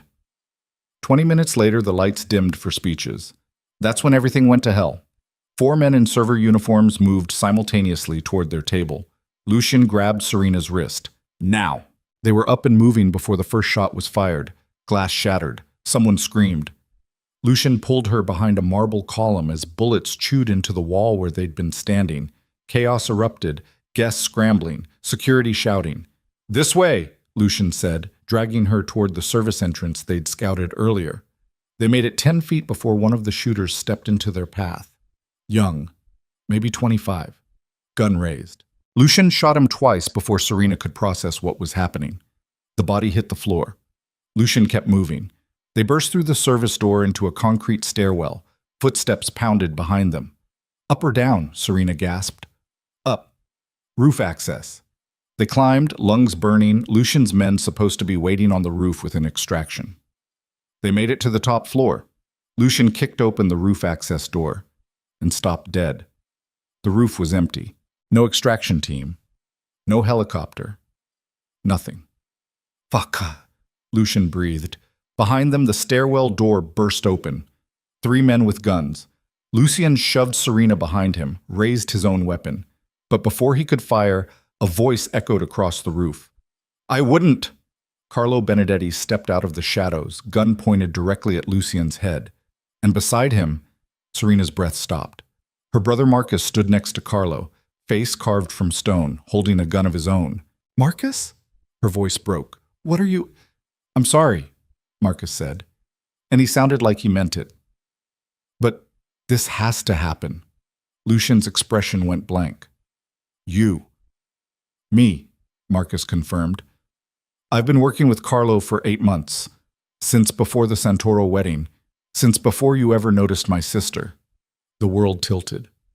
"You set this up," Serena whispered. "You, all of it." "Not all of it. Lucien pursuing you was genuine, but everything after—" Marcus's jaw tightened. "I made sure you two kept getting pushed together, made sure the conflicts escalated, made sure Lucien felt desperate enough to give up territory, weaken himself, all to protect you." Lucien's gun stayed trained on Carlo, but his eyes cut to Marcus. "Why?" "Because my father is dying. Cancer. 6 months, maybe less. And he wanted to secure the family's position before he goes." Marcus's voice was flat. "The plan was always to destabilize you, make you vulnerable. And then," he gestured to the roof, "finish it. By using your own sister as bait," Lucien said coldly. "By using the one thing that could make you weak." Marcus looked at Serena. "I knew you'd fall for him. I knew he'd fall for you, and I knew that love would destroy him." Tears streamed down Serena's face. "You betrayed me. I protected the family. That's what Vals do." "Fuck the family," her voice cracked. "I'm your sister. And Dad is dying. This was the only way." Carlo smiled. "Touching family reunion, but we're on a schedule." He cocked his gun. "Lucien Moretti, you've been tried in absentia by the Council of Families, found guilty of overreach, destabilization, and violation of the truce. Sentence is death." "The truce you never intended to honor," Lucien said. "Details." Carlo's finger moved to the trigger. Serena stepped in front of Lucien. "No," she said. Carlo's expression flickered. "Move, girl." "No." "Serena," Lucien said behind her, "don't. If you want to kill him, you kill me first." Marcus's face went pale. "Serena, get out of the way." "No, you want to protect the family? I'm family. You shoot him, you shoot me." "She's bluffing," Carlo said. "I'm not." Serena's voice steadied. "I'm his wife. Legally. Completely. His enemies are my enemies. His fate is my fate." She looked at her brother. "So if you pull that trigger, Marcus, you better be prepared to explain to our dying father how you murdered his only daughter." Silence stretched across the roof. Wind whipped at Serena's dress. Behind her, she felt Lucien's hand grip her waist. Marcus's gun wavered. "Move," he said, but there was no conviction in it. "No." "Serena, please." "You did this. You put me here. You used me." Her voice broke. "So now you get to live with the consequences. Either you let us walk away or you kill your own sister. Choose." Marcus looked at Carlo. Carlo's expression was stone. "She's a loose end. She knows too much. She's my sister. She's leverage. Always has been." Carlo turned his gun toward Serena. "Sorry, sweetheart. Nothing personal. Everything happened at once." Lucien moved faster than Serena thought possible, yanking her down as he fired. Carlo jerked backward, blood blooming across his shoulder. His shot went wild, shattering a skylight. Marcus's gun came up. And then gunfire erupted from the stairwell. Lucien's men, late but present, storming the roof. The next 30 seconds were chaos. Bullets, shouting, bodies hitting concrete. When the smoke cleared, Carlo was down. Not dead, but bleeding badly. 2 of his men were dead. The third was running for the fire escape. And Marcus stood frozen, gun still raised, aimed at nothing. Lucien's weapon was pointed at his head. "Give me one reason," Lucien said quietly, "not to kill you right now." Marcus looked at Serena, just looked at her. "I don't have one," he said. Serena stood on shaking legs. Her dress was torn. Her ears rang from gunfire. She walked over to her brother and slapped him so hard his head snapped sideways. "You son of a bitch," she said. "You used me. You put me in his path like I was a chess piece. You betrayed everything. I know." You don't get to just... Her voice broke. I loved you. I trusted you. I know.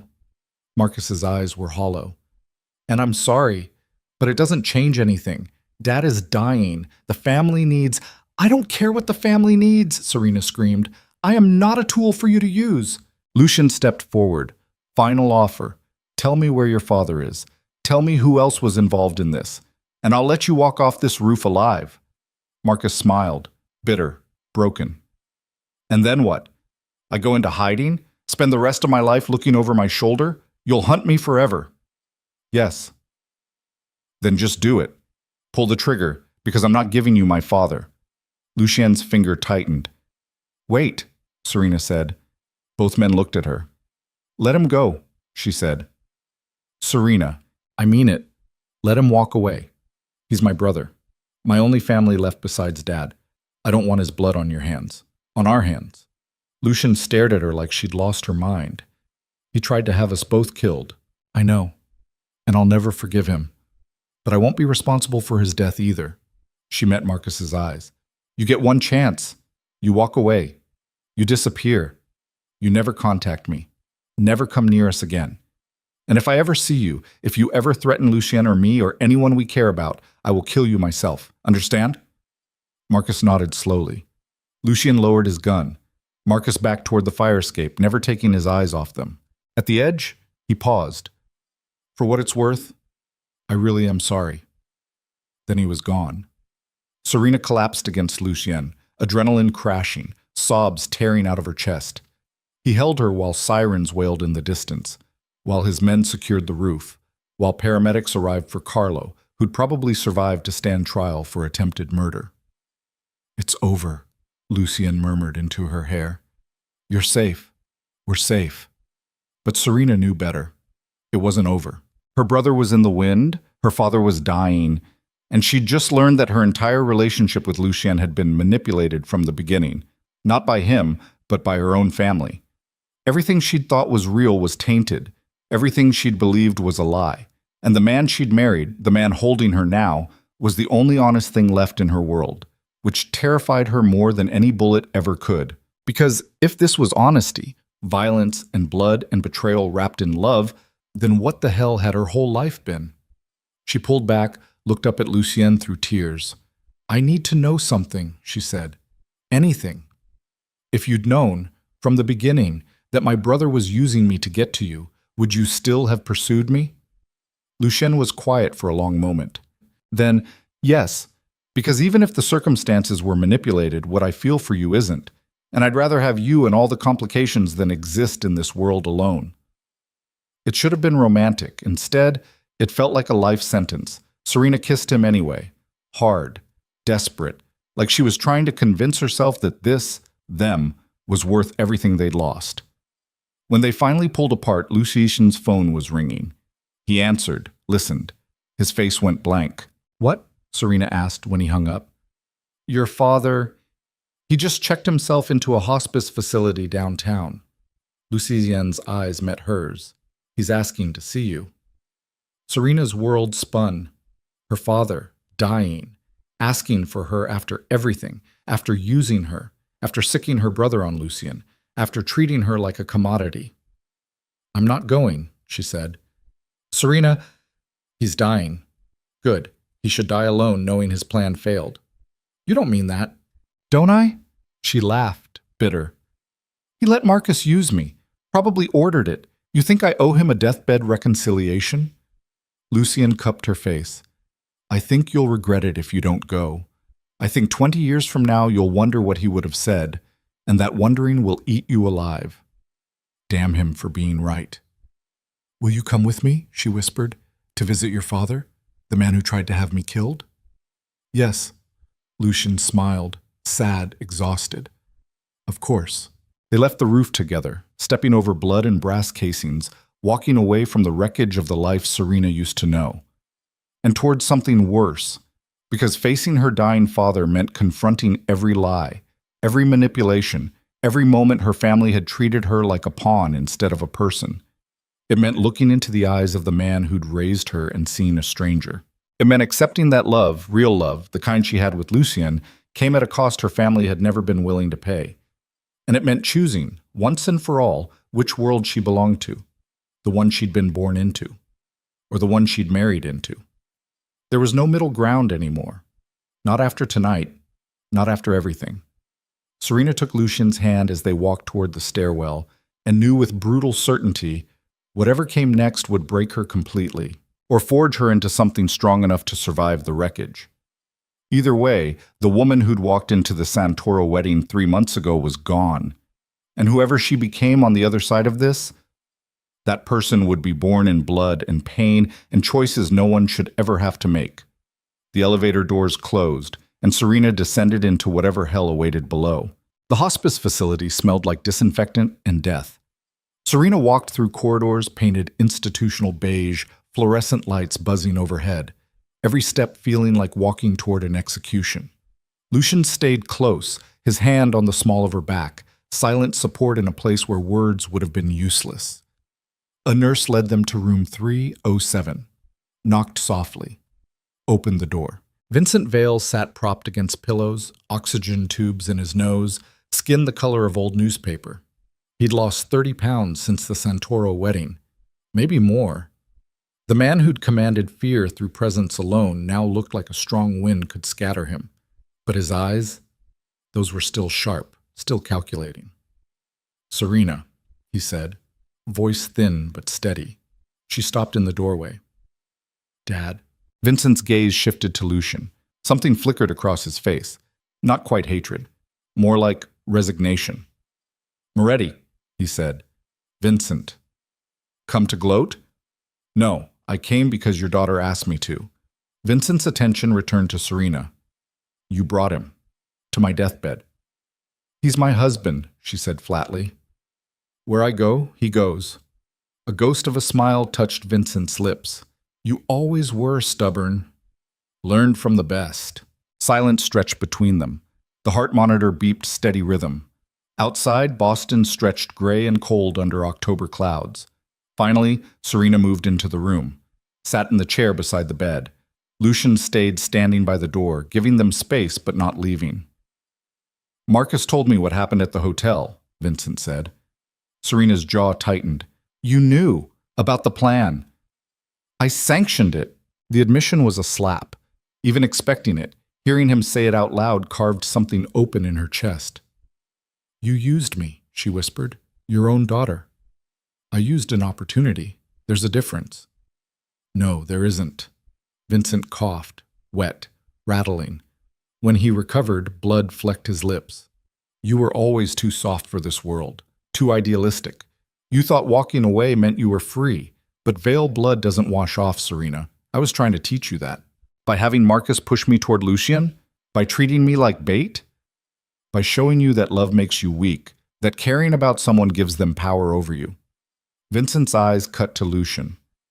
"Look at him. Most dangerous man in Boston. And one threat to you and he crumbled, gave up territory, made peace with enemies, all because you existed." "That's not weakness," Serena said. "That's us." "It's exactly weakness. In this world, anything you love can be used against you. I learned that when your mother died.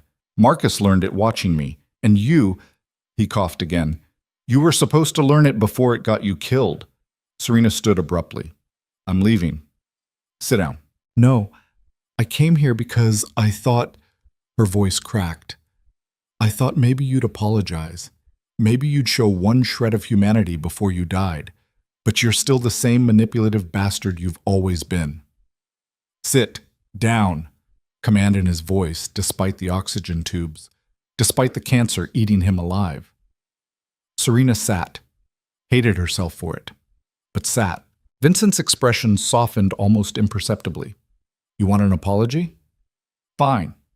I'm sorry you got hurt in the crossfire. I'm sorry Marcus's plan failed. I'm sorry you married a man who'll get you killed eventually." He paused. "But I'm not sorry for trying to protect the family. That's what Vales do." "I'm not a Vale anymore," Serena said quietly.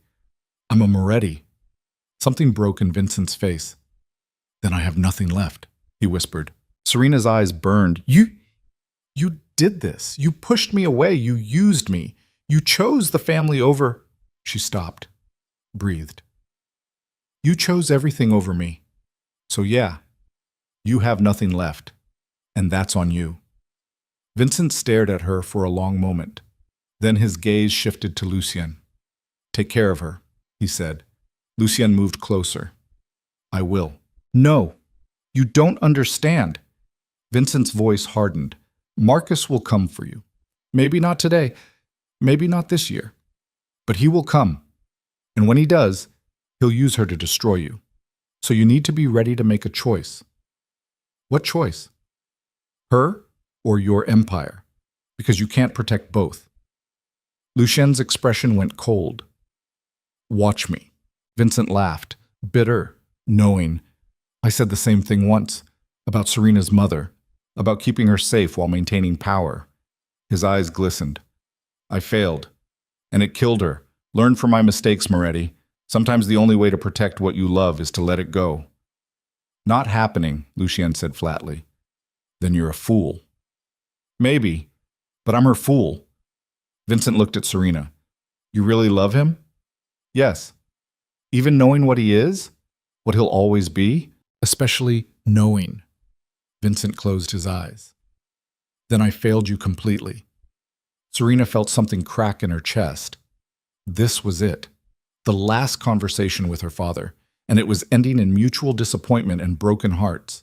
She stood, moved to the door. Serena, Vincent called. She paused, didn't turn. I did love you, he said quietly. In my own fucked up way. I just loved the family more. Serena's hands curled into fists. I know. She left without looking back. Lucien followed her into the hallway, into the elevator, into the parking garage. She didn't cry, didn't speak, just got in the car and stared out the window while he drove. Halfway back to the penthouse, her phone rang. Marcus. She almost didn't answer, but something made her swipe. What? He's dying, Marcus said. No preamble. Tonight. Maybe tomorrow. The doctor said... His voice cracked. I thought you should know. I just saw him. I know. I'm here now. At the hospice. A pause. He asked about you. After you left. What did he say? That he hoped you'd be happy. That he hoped Moretti was worth it. Marcus exhaled shakily. And that he was proud of you for choosing yourself instead of the family. Tears blurred Serena's vision. He never said that to my face, she whispered. He never says what he means until it's too late. You know that. Silence stretched between them. Then Serena said, I meant what I said on the roof. You come near us again, I'll kill you myself. I know. Where are you going, after he dies? Away, far enough that you'll never have to look over your shoulder. Good. Serena, Marcus stopped. I'm sorry for all of it. I know it doesn't fix anything, but I am. Yeah, me too. She hung up. Lucien glanced at her. You okay? No, but I will be. They drove the rest of the way in silence. Vincent Vale died 3 days later. Serena didn't attend the funeral. Neither did Lucien.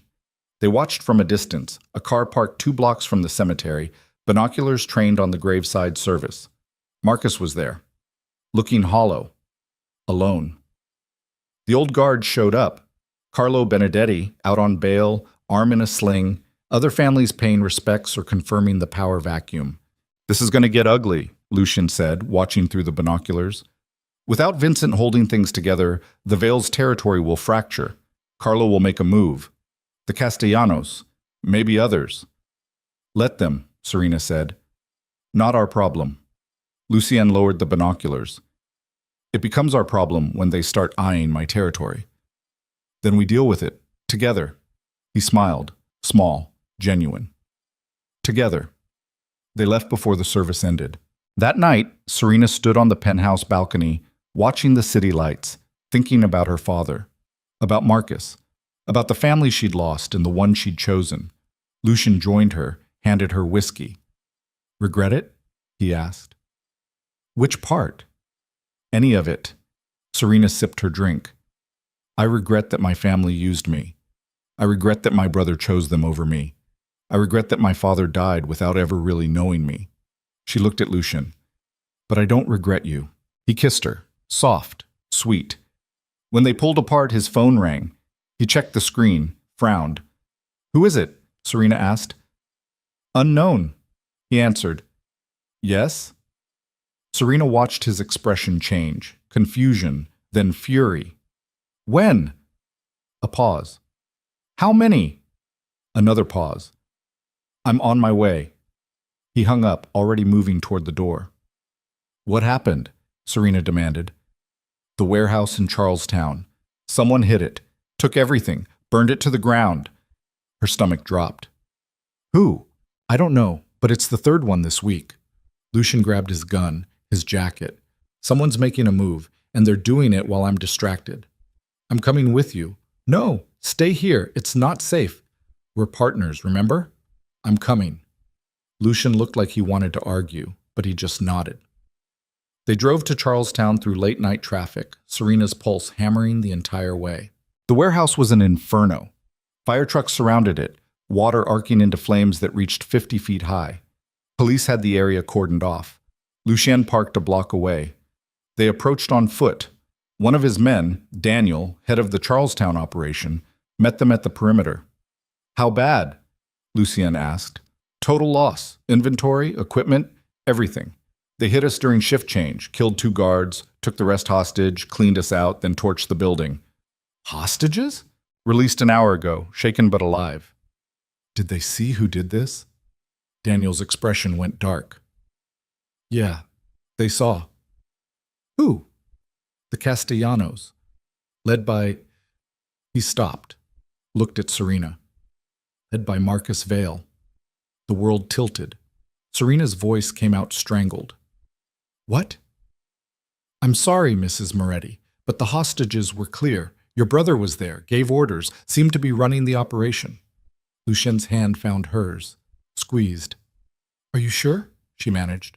Positive. One of the guards recognized him from old family photos.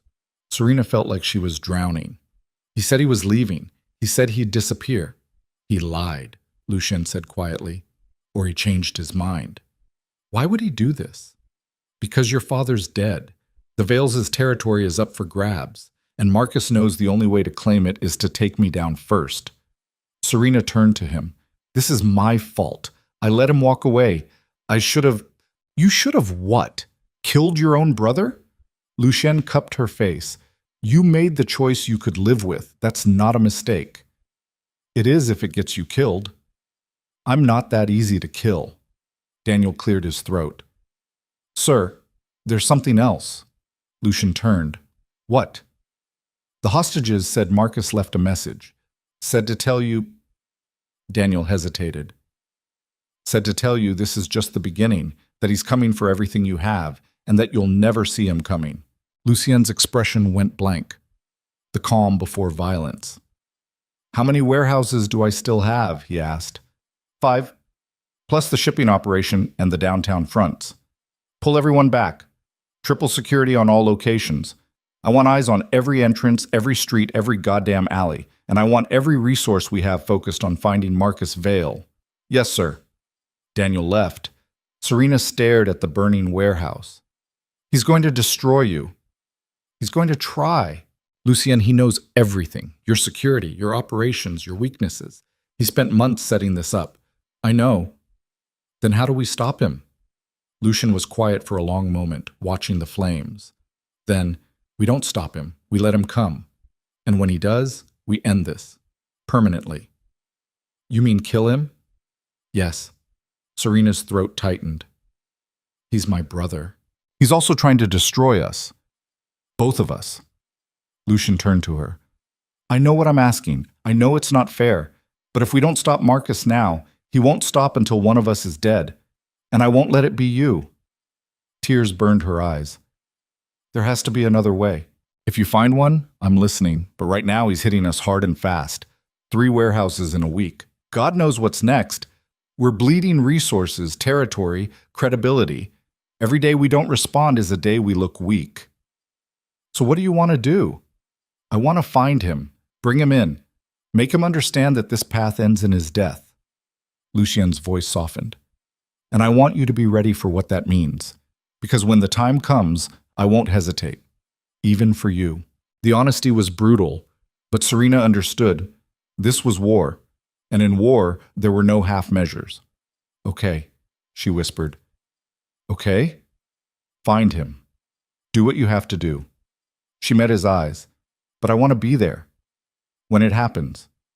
I want to look him in the eye and give him one last chance to walk away. And if he doesn't take it," Serena's hands curled into fists, "then I'll pull the trigger myself." For the next week they hunted. Lucien's network spanned the entire city. Informants, surveillance, people who owed favors. He called them all in, focused every resource on finding Marcus.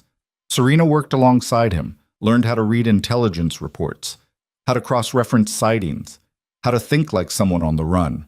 It was exhausting, terrifying, and somehow, in the midst of it, she felt more alive than she had in years. Because this wasn't her father's world anymore. Wasn't the family she'd been born into. This was her choice, her fight, and she was done being a pawn. The break came on day 8. One of Lucien's informants spotted Marcus in Quincy, meeting with known Castellano associates. They were planning something, couldn't tell what, but it involved heavy weapons and a timeline of 48 hours. "He's going to hit us again," Lucien said, studying the surveillance photos. "Something big." "What do you have that's worth a major assault?" Serena asked. Lucien's expression darkened. "The shipping operation. It's the heart of everything. Take that out, and I lose half my revenue stream." "Where is it?" "Seaport, warehouse complex near the docks." "How many men do you have guarding it?" 15, maybe 20 if I pull from other locations." "Pull them, all of them. Make it a fortress." Lucien looked at her. "And leave everywhere else vulnerable?" "Marcus wants the shipping operation. That's where he'll hit. So we make it impossible. We stack the deck so heavily in our favor that he can't win." "And if I'm wrong? If he hits somewhere else?" "You're not wrong. I know my brother. He goes big or goes home, and the shipping operation is the biggest target you have." Lucien studied her for a long moment, then nodded. "Okay, we make our stand there." They spent the next 24 hours fortifying. Lucien pulled every available man, 37 total, armed them with automatic weapons, body armor, the works, set up kill zones, sniper positions, escape routes. Serena insisted on being there too. "Absolutely not," Lucien said when she told him. "Not negotiable." "Serena, it's going to be a war zone." "Then teach me how to shoot." He stared at her. "You've never fired a gun in your life. So teach me, now." They went to the basement range in the shipping warehouse. Lucien handed her a Glock, showed her the basics. Stance, grip, sight alignment, breath control. Serena fired her first shot, missed the target by 3 feet, fired again, closer. By the 50th round, she was grouping shots center mass. "You're a natural," Lucien said, something like pride in his voice. "Or terrified enough to focus." "That works too." They went back upstairs. Lucien's men were in position, waiting. Night fell over the seaport. Serena sat in the makeshift command center, a converted office with monitors showing every angle of the warehouse complex. Lucien stood beside her, phone in hand, coordinating final preparations. At 11 p.m., movement registered on the perimeter cameras. 3 vans, black, no plates. They parked a block away. Men poured out, 20, maybe 25. All armed, and leading them, Marcus. Serena's breath caught. On the monitor, her brother looked different, harder, like something had broken inside him and sharp edges remained. "Here we go," Lucien murmured. He keyed his radio. "All positions. They're coming. Hold fire until they breach the perimeter, then light them up." Acknowledgements crackled back. Serena watched the monitors as Marcus's team approached. They moved professionally, covered angles, communicated with hand signals. They reached the warehouse fence, cut through it, slipped inside the complex. Lucien waited, calm, patient. Marcus's team reached the main warehouse door, set charges, blew it open, rushed inside. "Now," Lucien said into the radio. Gunfire erupted. The monitors showed chaos, muzzle flashes, Men diving for cover, bullets chewing through walls and equipment. Marcus's team was pinned immediately. Lucien's men had every angle covered. But Marcus had planned for this. Smoke grenades deployed, thick gray clouds filled the warehouse. Visibility dropped to nothing. Fuck, Lucien breathed. He's going for the shipping containers. Daniel, west entrance. The radio crackled, screaming, then nothing. Daniel? Lucien's voice sharpened. Daniel, report. Silence. On the monitors, figures moved through smoke. Impossible to tell friend from foe. Then an explosion rocked the building. The monitors went dark. Emergency lights kicked on, dim red. Lucien grabbed Serena's arm. We need to move, now! They ran. Out of the office, down a corridor, heading for the south exit. Behind them, footsteps. Shouts. They burst through a fire door into the shipping yard. Cold October wind, smell of salt water and diesel. Serena's heart hammered against her ribs. This way, Lucien said, pulling her toward a line of containers. They made it 10 feet before a voice stopped them. Lucien! They turned. Marcus stood 20 feet away, gun raised. Behind him, 4 of his men, also armed. Lucien's hand went to his weapon. Don't, Marcus said. You're outgunned. So shoot. I'd rather talk. Lucien's expression was ice. We're past talking. Are we? Marcus's eyes shifted to Serena. You brought her. To a gunfight. What kind of husband does that? The kind who respects his wife enough to let her make her own choices, Serena said. Her voice shook but held. Which is more than you ever did. Marcus's jaw tightened. I gave you a choice. At the hotel. I could have killed you both. I didn't. You let us live so you could torture us later. Don't pretend it was mercy. It was mercy. More than Dad would have given. More than you deserve after choosing him over family. Serena stepped forward, ignoring Lucien's warning hand. You don't get to talk about family. You used me, manipulated me, tried to have us both killed. That's not family, Marcus. That's just cruelty. I did what had to be done. No, you did what Dad would have done. And look where it got him. Dying alone, abandoned by everyone who mattered. Something flickered across Marcus's face. Pain, maybe. This doesn't have to end in blood, he said. Walk away, Lucien. Give me Boston. Take Serena and disappear. I'll let you live. Lucien laughed, cold, humorless. You actually think I'd run? I think you love her enough to try. You're right. I do love her. Which is exactly why I'm not running. Because if I leave, you'll never stop hunting us. And I won't spend the rest of my life looking over my shoulder, waiting for you to take her from me. Then we're at an impasse.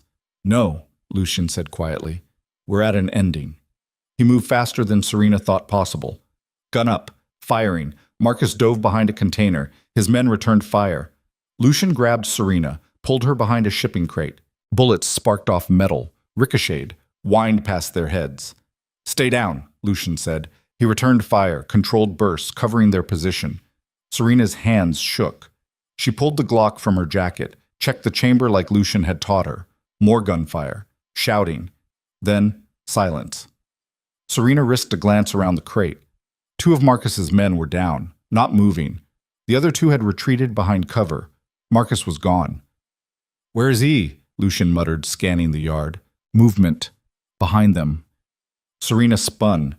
Marcus had flanked them, gun aimed directly at Lucien's head. Drop it, Marcus said. Lucien didn't move. I said drop it. Shoot me, Lucien said calmly, but know that the second you do, every resource I have will hunt you to the ends of the earth. You'll never sleep again, never feel safe. And when they find you, and they will, your death will take days. Marcus's hand trembled. You think I'm scared of you? I think you're terrified, because you know I'm telling the truth. Serena stood slowly, raised her own gun, aimed it at her brother. Marcus's eyes widened. Serena, put it down, she said, voice steady despite the terror coursing through her. You won't shoot me. Try me. I'm your brother.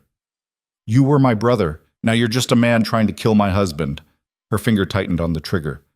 Last chance, Marcus, walk away. Right now, or I swear to God I will end you. Marcus stared at her, then at Lucien, then back at her. You really choose him over me? Every single time.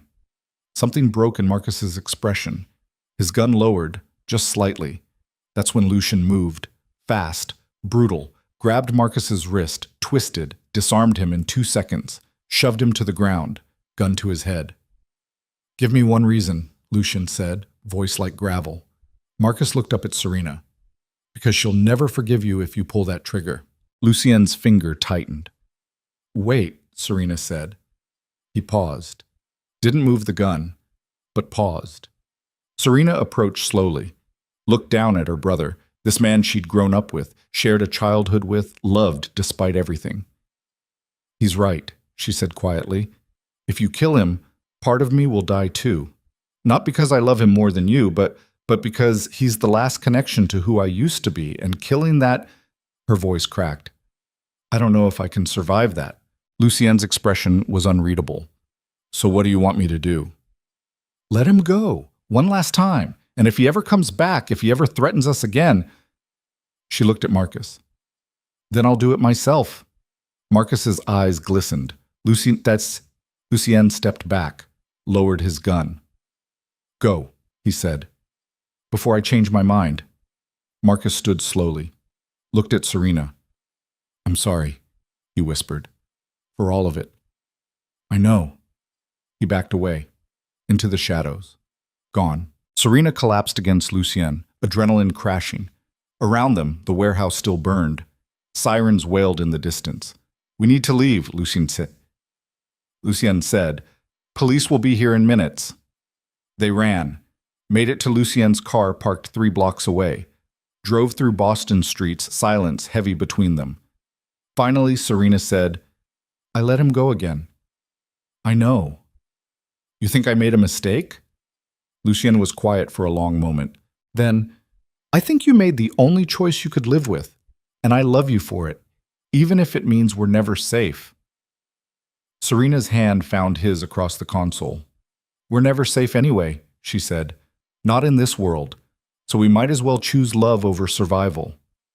That's a dangerous philosophy. Good thing I married a dangerous man. Lucien smiled, small, genuine.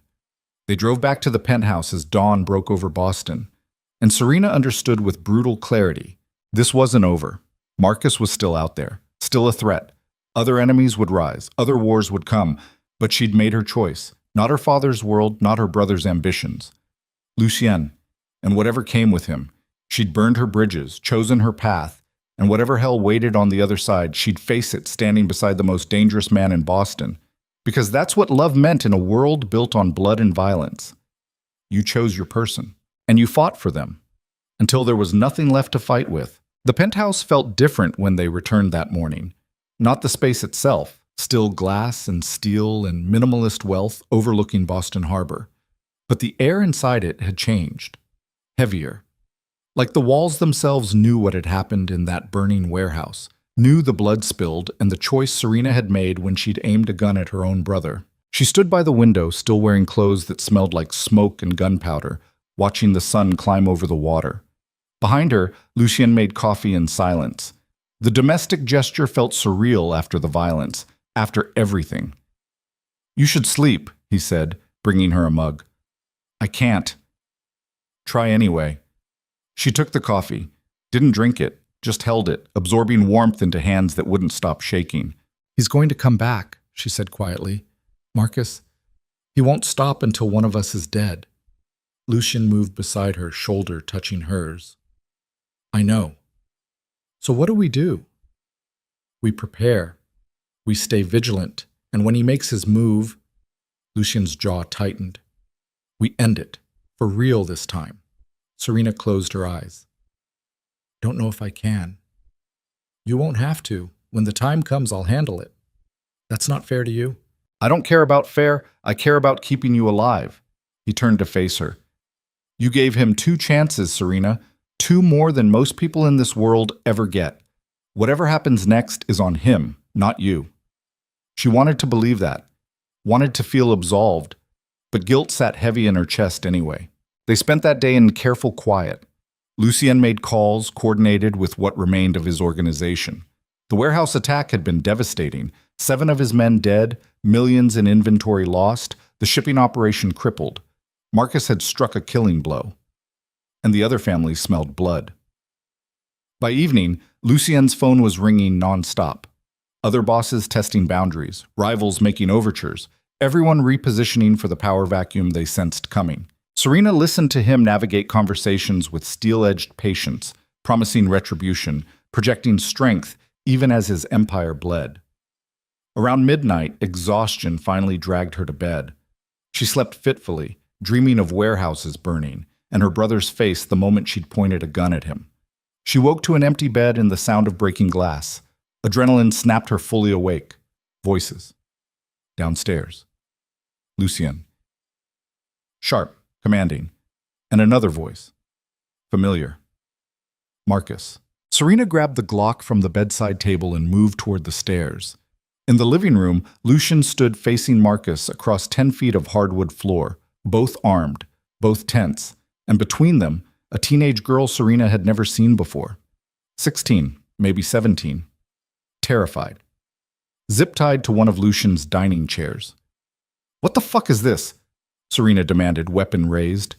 Marcus's eyes cut to her. "Insurance." "Who is she?" "Emma Castellano, niece of the Castellano boss, daughter of his only sister." Marcus's voice was flat, mechanical. "I took her 3 hours ago, and I'm about to make this very simple." Lucien's gun never wavered. "Let her go." "No. Here's what's going to happen. You're going to transfer everything you own to me. Every business, every asset, every dollar, and then you're going to disappear, you and Serena both. Leave Boston, leave the East Coast, vanish completely." "And if we don't?" Marcus moved closer to the girl, put his gun to her head. She whimpered. "If you don't, I kill her. Frame you for it. The Castellanos will tear you apart. Every family in Boston will hunt you. You'll be finished." Serena's blood went cold. "Marcus, don't..." "Shut up." He didn't look at her. "This isn't about you anymore. This is about survival. About taking what should have been Dad's. What should have been ours." "She's a kid," Serena said. "She has nothing to do with this. Neither did the people who died in my warehouses. Neither did the men Lucien killed to build his empire. We're all covered in blood, Serena. At least be honest about it."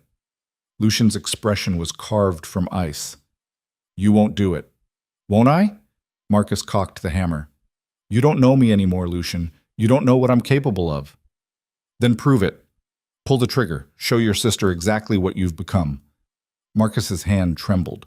The girl sobbed quietly. Serena's mind raced. The shot angle was impossible. Marcus was using the girl as a shield. Even if she fired, she'd probably hit Emma instead. But if they did nothing... "Okay," Lucien said suddenly. "You win." Serena's head snapped toward him. "What?" "You win, Marcus. I'll transfer everything. Just let the girl go." Marcus's eyes narrowed. "You're lying." "I'm not. You were right. I love Serena more than I love power. So take it. Take Boston. Take everything. Just let the girl walk out of here." "Lucien," Serena started. "It's done," he said quietly. "I'm tired of fighting. Tired of losing people. If this ends it, then it ends it." Marcus stared at him for a long moment, then slowly lowered his gun. "Smart choice," he said. "Get your laptop. We'll do the transfers now." Lucien moved toward his office. That's when Serena saw it. The reflection in the window behind Marcus. Movement. 2 figures approaching from the balcony. Lucien's men, positioned there during the conversation, waiting for the signal. This was a trap, and Marcus had walked right into it. Lucien returned with the laptop, set it on the dining table. "Before we start," he said casually, "answer one question." "What?" "Did you really think I'd let you walk out of here alive?" Marcus's expression changed. Understanding. Fear. He spun toward the balcony. Too late. The doors burst open. 2 men in tactical gear rushed in. Marcus fired wild. Hit nothing. Return fire dropped him. He fell hard, blood spreading across his shoulder. The girl screamed. Lucien's men secured the room while Lucien moved to Marcus, kicked his gun away. Serena stood frozen, weapon still raised, watching her brother bleed on the hardwood floor. "Cut her loose," Lucien ordered, gesturing to Emma. One of his men freed the girl. She bolted for the door, sobbing. Lucian looked down at Marcus. This could have ended differently. Multiple times. But you kept coming, kept pushing. Marcus coughed blood. Fuck you. Yeah, you too. Lucian raised his gun. Wait, Serena said. Everyone turned. She approached slowly, stood over her brother. Marcus looked up at her through pain and rage. Come to gloat? No, I came to say goodbye. Something flickered across his face. You had every chance, she continued. Every opportunity to choose differently, to walk away, to let this go. But you kept choosing violence, kept choosing the family over, her voice cracked, over me, over yourself, over any chance at a real life. This is real life, Marcus spat. Power, territory, survival, everything else is fantasy. No, it's not. Serena crouched beside him. Dad believed that, and it killed him, slowly, turned him into something hollow. And now you're following the same path. Better than being his whore. Marcus glared at Lucian. Serena slapped him, hard. You don't get to talk about him. Don't get to reduce what we have to something crude just because you can't understand it. Tears streamed down her face. I loved you, Marcus. You were my brother, my family, and I would have done anything to save you, but you can't save someone who doesn't want to be saved. Marcus's eyes glistened. I didn't know how to be anything else. Yes, you did. You just chose not to. Silence settled over them. Then Marcus said quietly, I'm sorry. For using you. For everything. I know. Will you tell Mom's grave when this is over? Will you tell her I tried? Serena's heart shattered. Yeah, I'll tell her. Marcus closed his eyes. Then I'm ready. Serena stood, stepped back, looked at Lucien. He understood immediately. You sure? He asked. She nodded. Lucian handed her his gun. Serena took it, felt the weight, looked down at her brother one last time. I forgive you, she whispered, for all of it. Then she pulled the trigger. The shot echoed through the penthouse. Marcus jerked once, then went still. Serena stood there, gun hanging loose in her hand, staring at what she'd done. Lucian moved beside her, gently took the weapon, pulled her against him. She didn't cry, couldn't. The tears were somewhere deep, frozen by shock and grief too big for immediate processing. He's gone, Lucian said quietly. It's over. But Serena knew better. It would never be over. Not really. She'd carry this moment forever. The weight of her brother's life ending by her hand. The choice between love and blood. Between the family she'd been born into and the one she'd chosen. Lucian's men cleaned up silently, removed the body, scrubbed the floor, made everything disappear like it had never happened. By dawn, the penthouse looked normal again.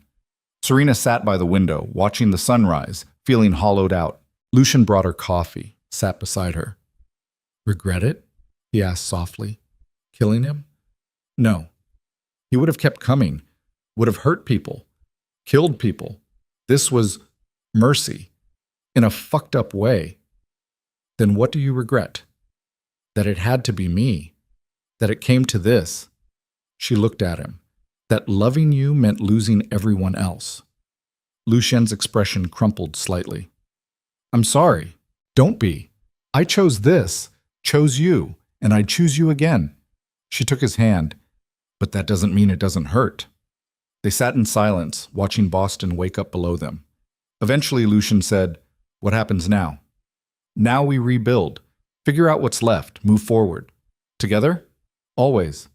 He kissed her forehead, gentle, reverent, and for the first time since the warehouse, Serena felt something loosen in her chest. Not peace, not yet, but the beginning of it.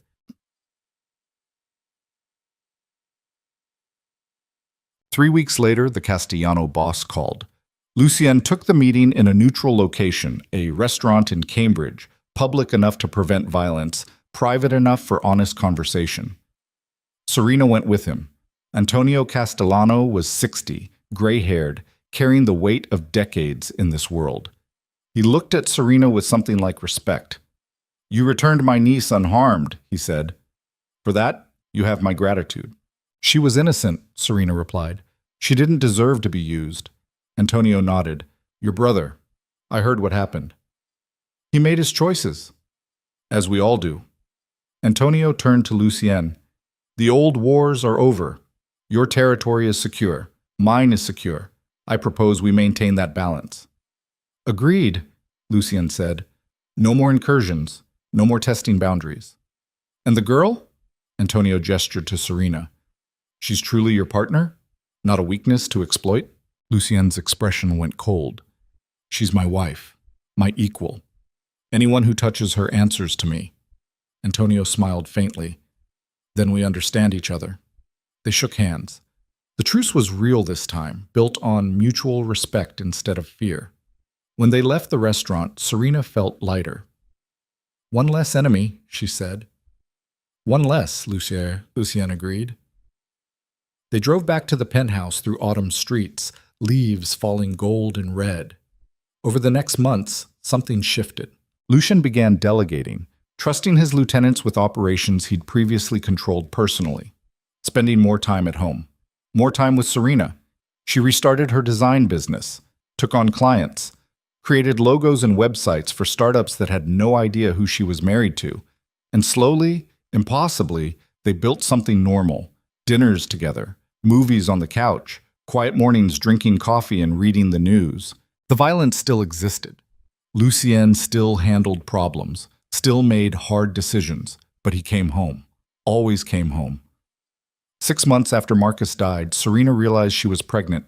She took 3 tests, all positive. When she told Lucien that evening, he went completely still. Say that again, he said. I'm pregnant, about 8 weeks. His hands trembled as he pulled her close.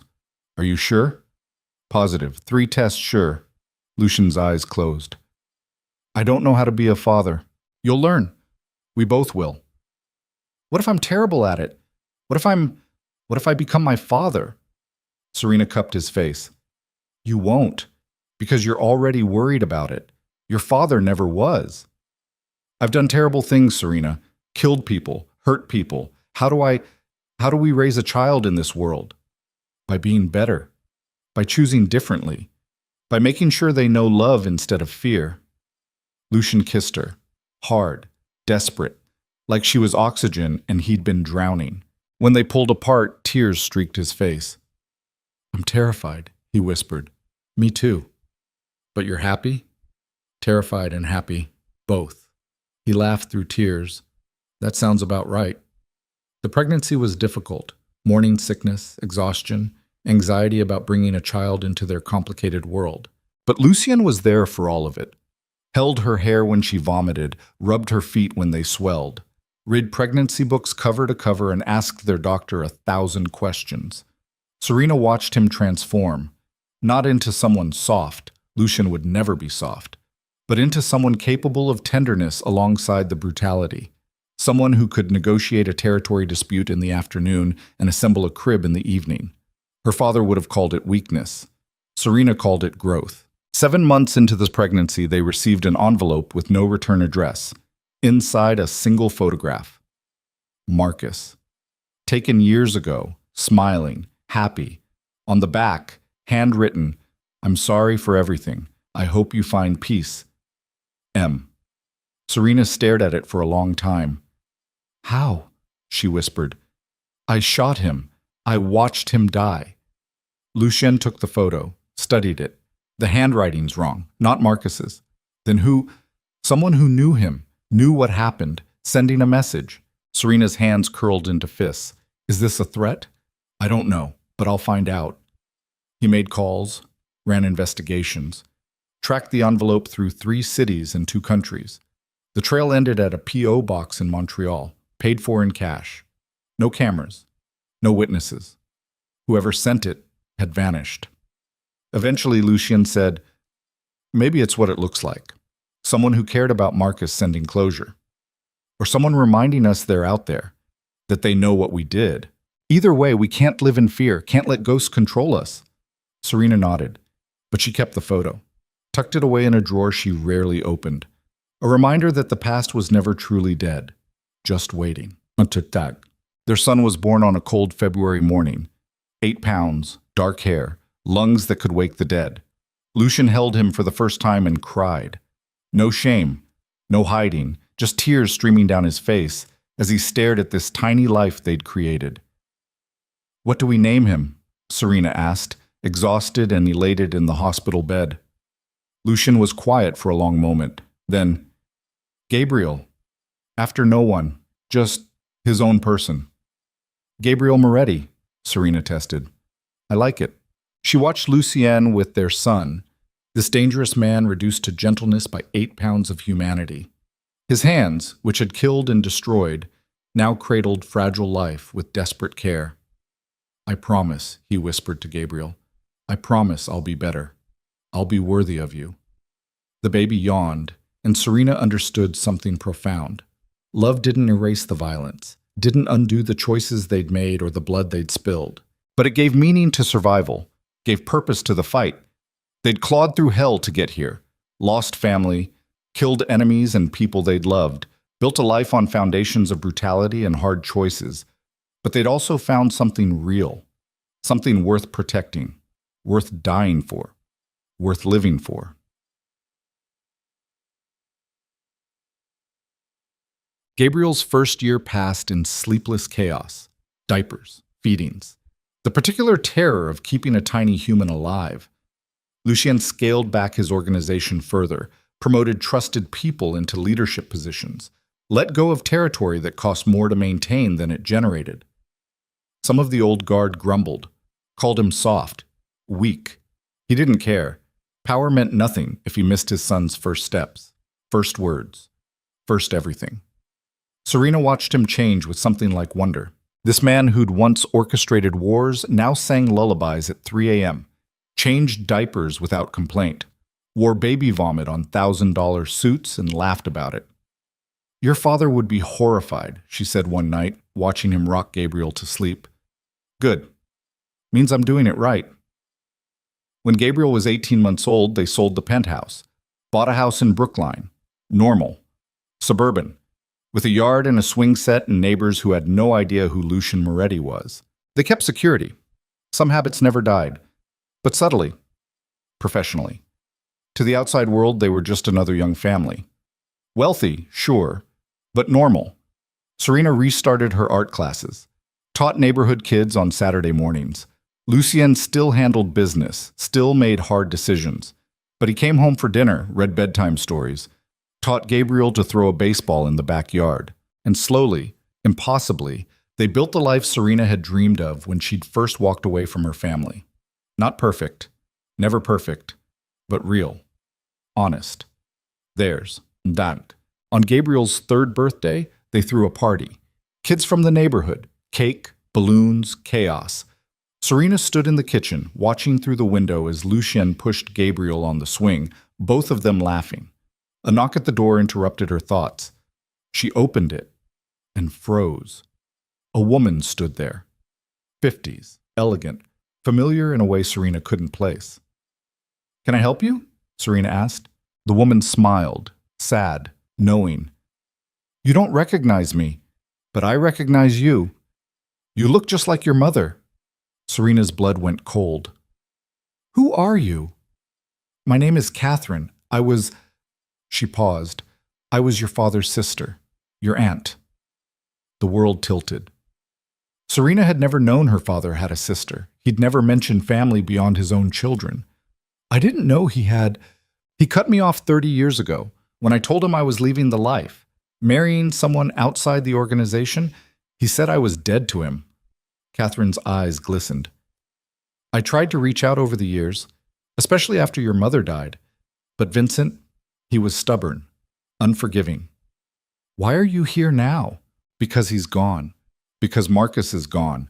And because I wanted to meet you, to tell you that—" She stopped, breathed. "That you're not alone. That there's family out there who chose differently, who survived." Serena's throat tightened. "What do you want from me?" "Nothing. Just to know you're okay, that you found a way out." "I did. But it cost everything." Catherine nodded. "It always does. The question is whether what you gained was worth what you lost." Serena looked back through the window, at Lucien and Gabriel, at the life they'd built. "Yeah," she said quietly. "It was." Catherine smiled. Good. Then you're stronger than your father ever was. She handed Serena a card. Phone number, email. If you ever want to talk, to know about your mother, your family history, I'm here. Then she left. Serena stood in the doorway, card in hand, watching her disappear down the street. When she turned back inside, Lucien was there, Gabriel on his hip. Who was that? He asked. My aunt, apparently. You have an aunt? Apparently. Serena looked at the card, then at her husband and son. She wanted to know if we were okay. Are we? Serena moved closer, wrapped her arms around both of them. Yeah, she said. We are. Ishik. 5 years later, Gabriel started kindergarten. Serena stood at the bus stop with other parents, waving as the yellow bus carried their son away. He'll be fine, Lucien said beside her. I know, She stopped. He's growing up. Every day he's less ours and more his own person. That's the goal, isn't it? Doesn't make it easier. They walked home hand in hand. The house was quiet without Gabriel's chaos. Serena made coffee while Lucien checked his phone. Anything urgent? She asked. Nothing that can't wait. He set the phone down, pulled her close. Remember when we met, he said, at the Santoro wedding? I try not to. I was terrified. You were real, only honest thing in that entire room. I was running from my family. And I was dying of loneliness surrounded by people. Lucien's eyes met hers. You saved me, Serena. You know that, right? You saved me too. By stalking you? By pulling you into a war? By loving me? By choosing me over power? By becoming someone capable of… She gestured around them. This, normal, quiet, happy. It's not always quiet. No, but it's ours.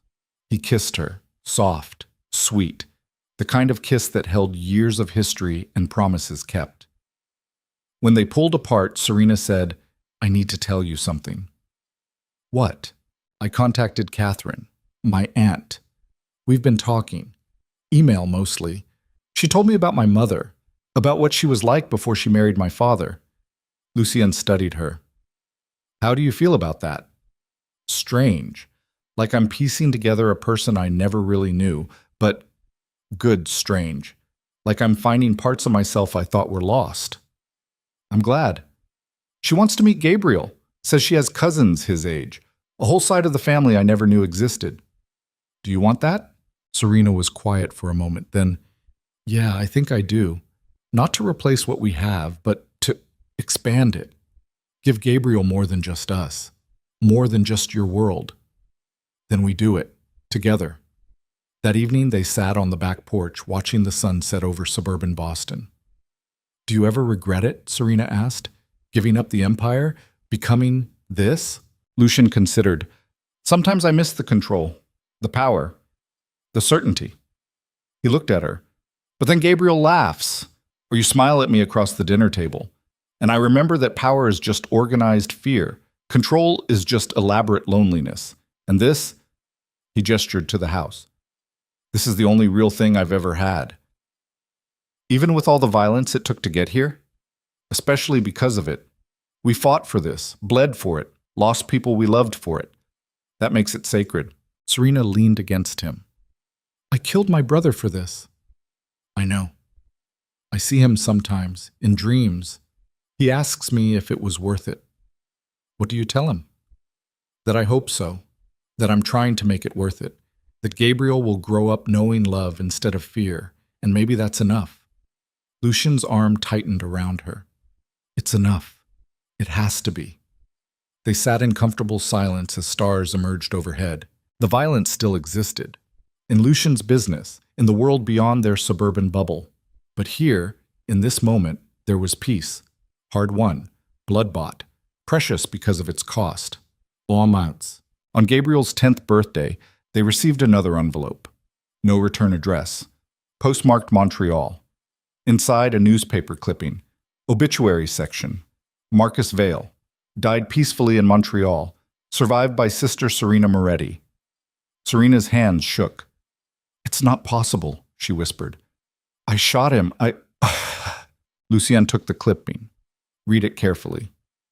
The bullet hit his shoulder, not his heart. My men confirmed the kill, but he stopped. What if they were wrong? What if someone helped him, got him out? Who would do that? Catherine. She knew both of you. Maybe she... Serena's phone rang. Unknown number. She answered. Hello? Silence. Then a voice. Weak. Familiar. Impossible. Serena. Her blood turned to ice. Marcus? Yeah, it's me. How are you? I shot you. I know. And I deserved it. He coughed. Catherine found me, got me to a hospital, saved my life. I've been in Montreal ever since, rebuilding, trying to be better. Serena couldn't breathe. Why are you calling?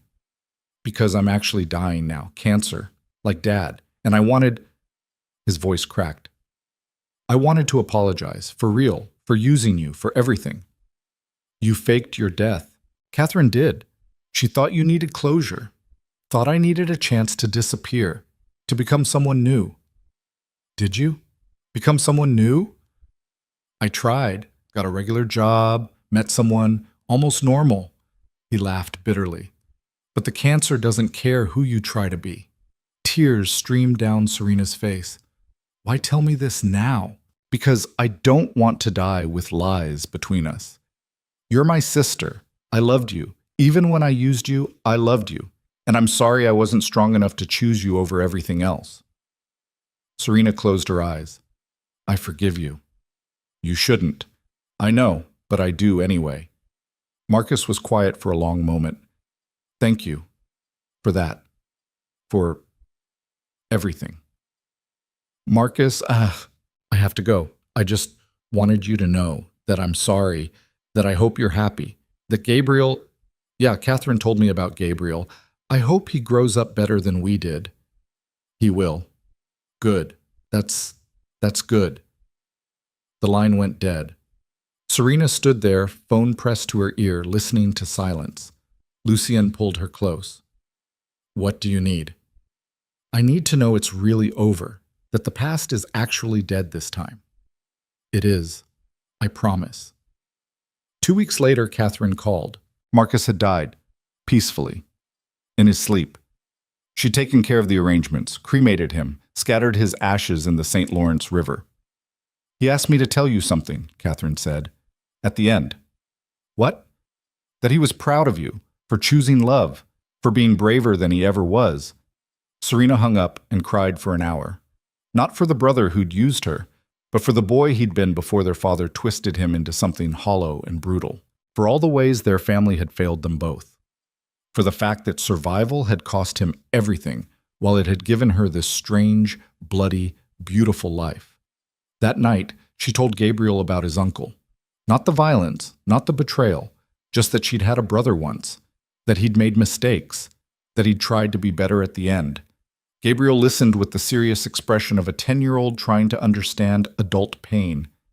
Do you miss him? He asked. Sometimes. But I'm glad I have you and your father instead. Even though you had to fight for us? Serena pulled him close. Especially because I had to fight for us. The things worth having are always worth fighting for. Gabriel hugged her tight. I love you, Mom. I love you too, baby. Gishek. 20 years after the Santoro wedding, Serena stood in a gallery in Cambridge. Her gallery. Showing work from local artists, kids she'd taught, people who'd never known violence or fear.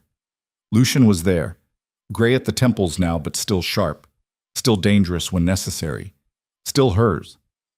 Gabriel was in college, studying architecture, dating a girl from Vermont who made him laugh. He had no idea what his parents had done to build this life, no idea of the bodies buried beneath their suburban peace. And that was exactly how it should be. Catherine came to the opening, along with cousins and their families. The aunt Serena had never known existed had become a lifeline to normalcy, to a version of the Vale family that chose differently. As the evening wound down, Lucien found Serena by the window. Happy? He asked. She looked at the gallery, at the art, at the people who'd come to celebrate something beautiful. Yeah, she said. I am. No regrets? About us? Never. She took his hand. About the cost? Every day. But I'd pay it again. Me too. They stood together, watching the city they'd bled for, killed for, loved in. The violence was still out there. Always would be.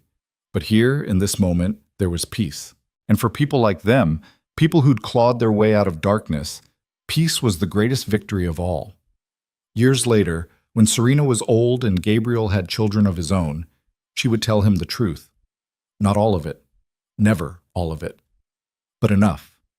Enough to understand that love sometimes requires brutality, that choosing yourself means losing others, that the life you build with your own hands is worth more than the one you inherit. Gabriel would listen, process, and eventually say, "I'm glad you survived. I'm glad you chose Dad.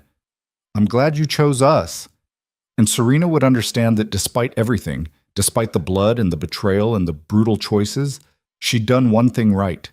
She'd loved fiercely enough to build something real. In a world that rewarded violence, she'd created peace. In a life built on fear, she'd chosen love. And in the end, when her own time came, she'd leave behind not an empire of power, but a legacy of people who knew how to survive darkness and still find light. That was enough. That was everything. The city outside her window glittered like broken glass made beautiful. And Serena Moretti, once Serena Vale, smiled, because the most dangerous man in Boston had once surrendered completely. Not to power, not to war, but to love. And together, they'd proven that even in a world built on blood, two broken people could forge something whole. That was the real victory. That was the only truth that mattered.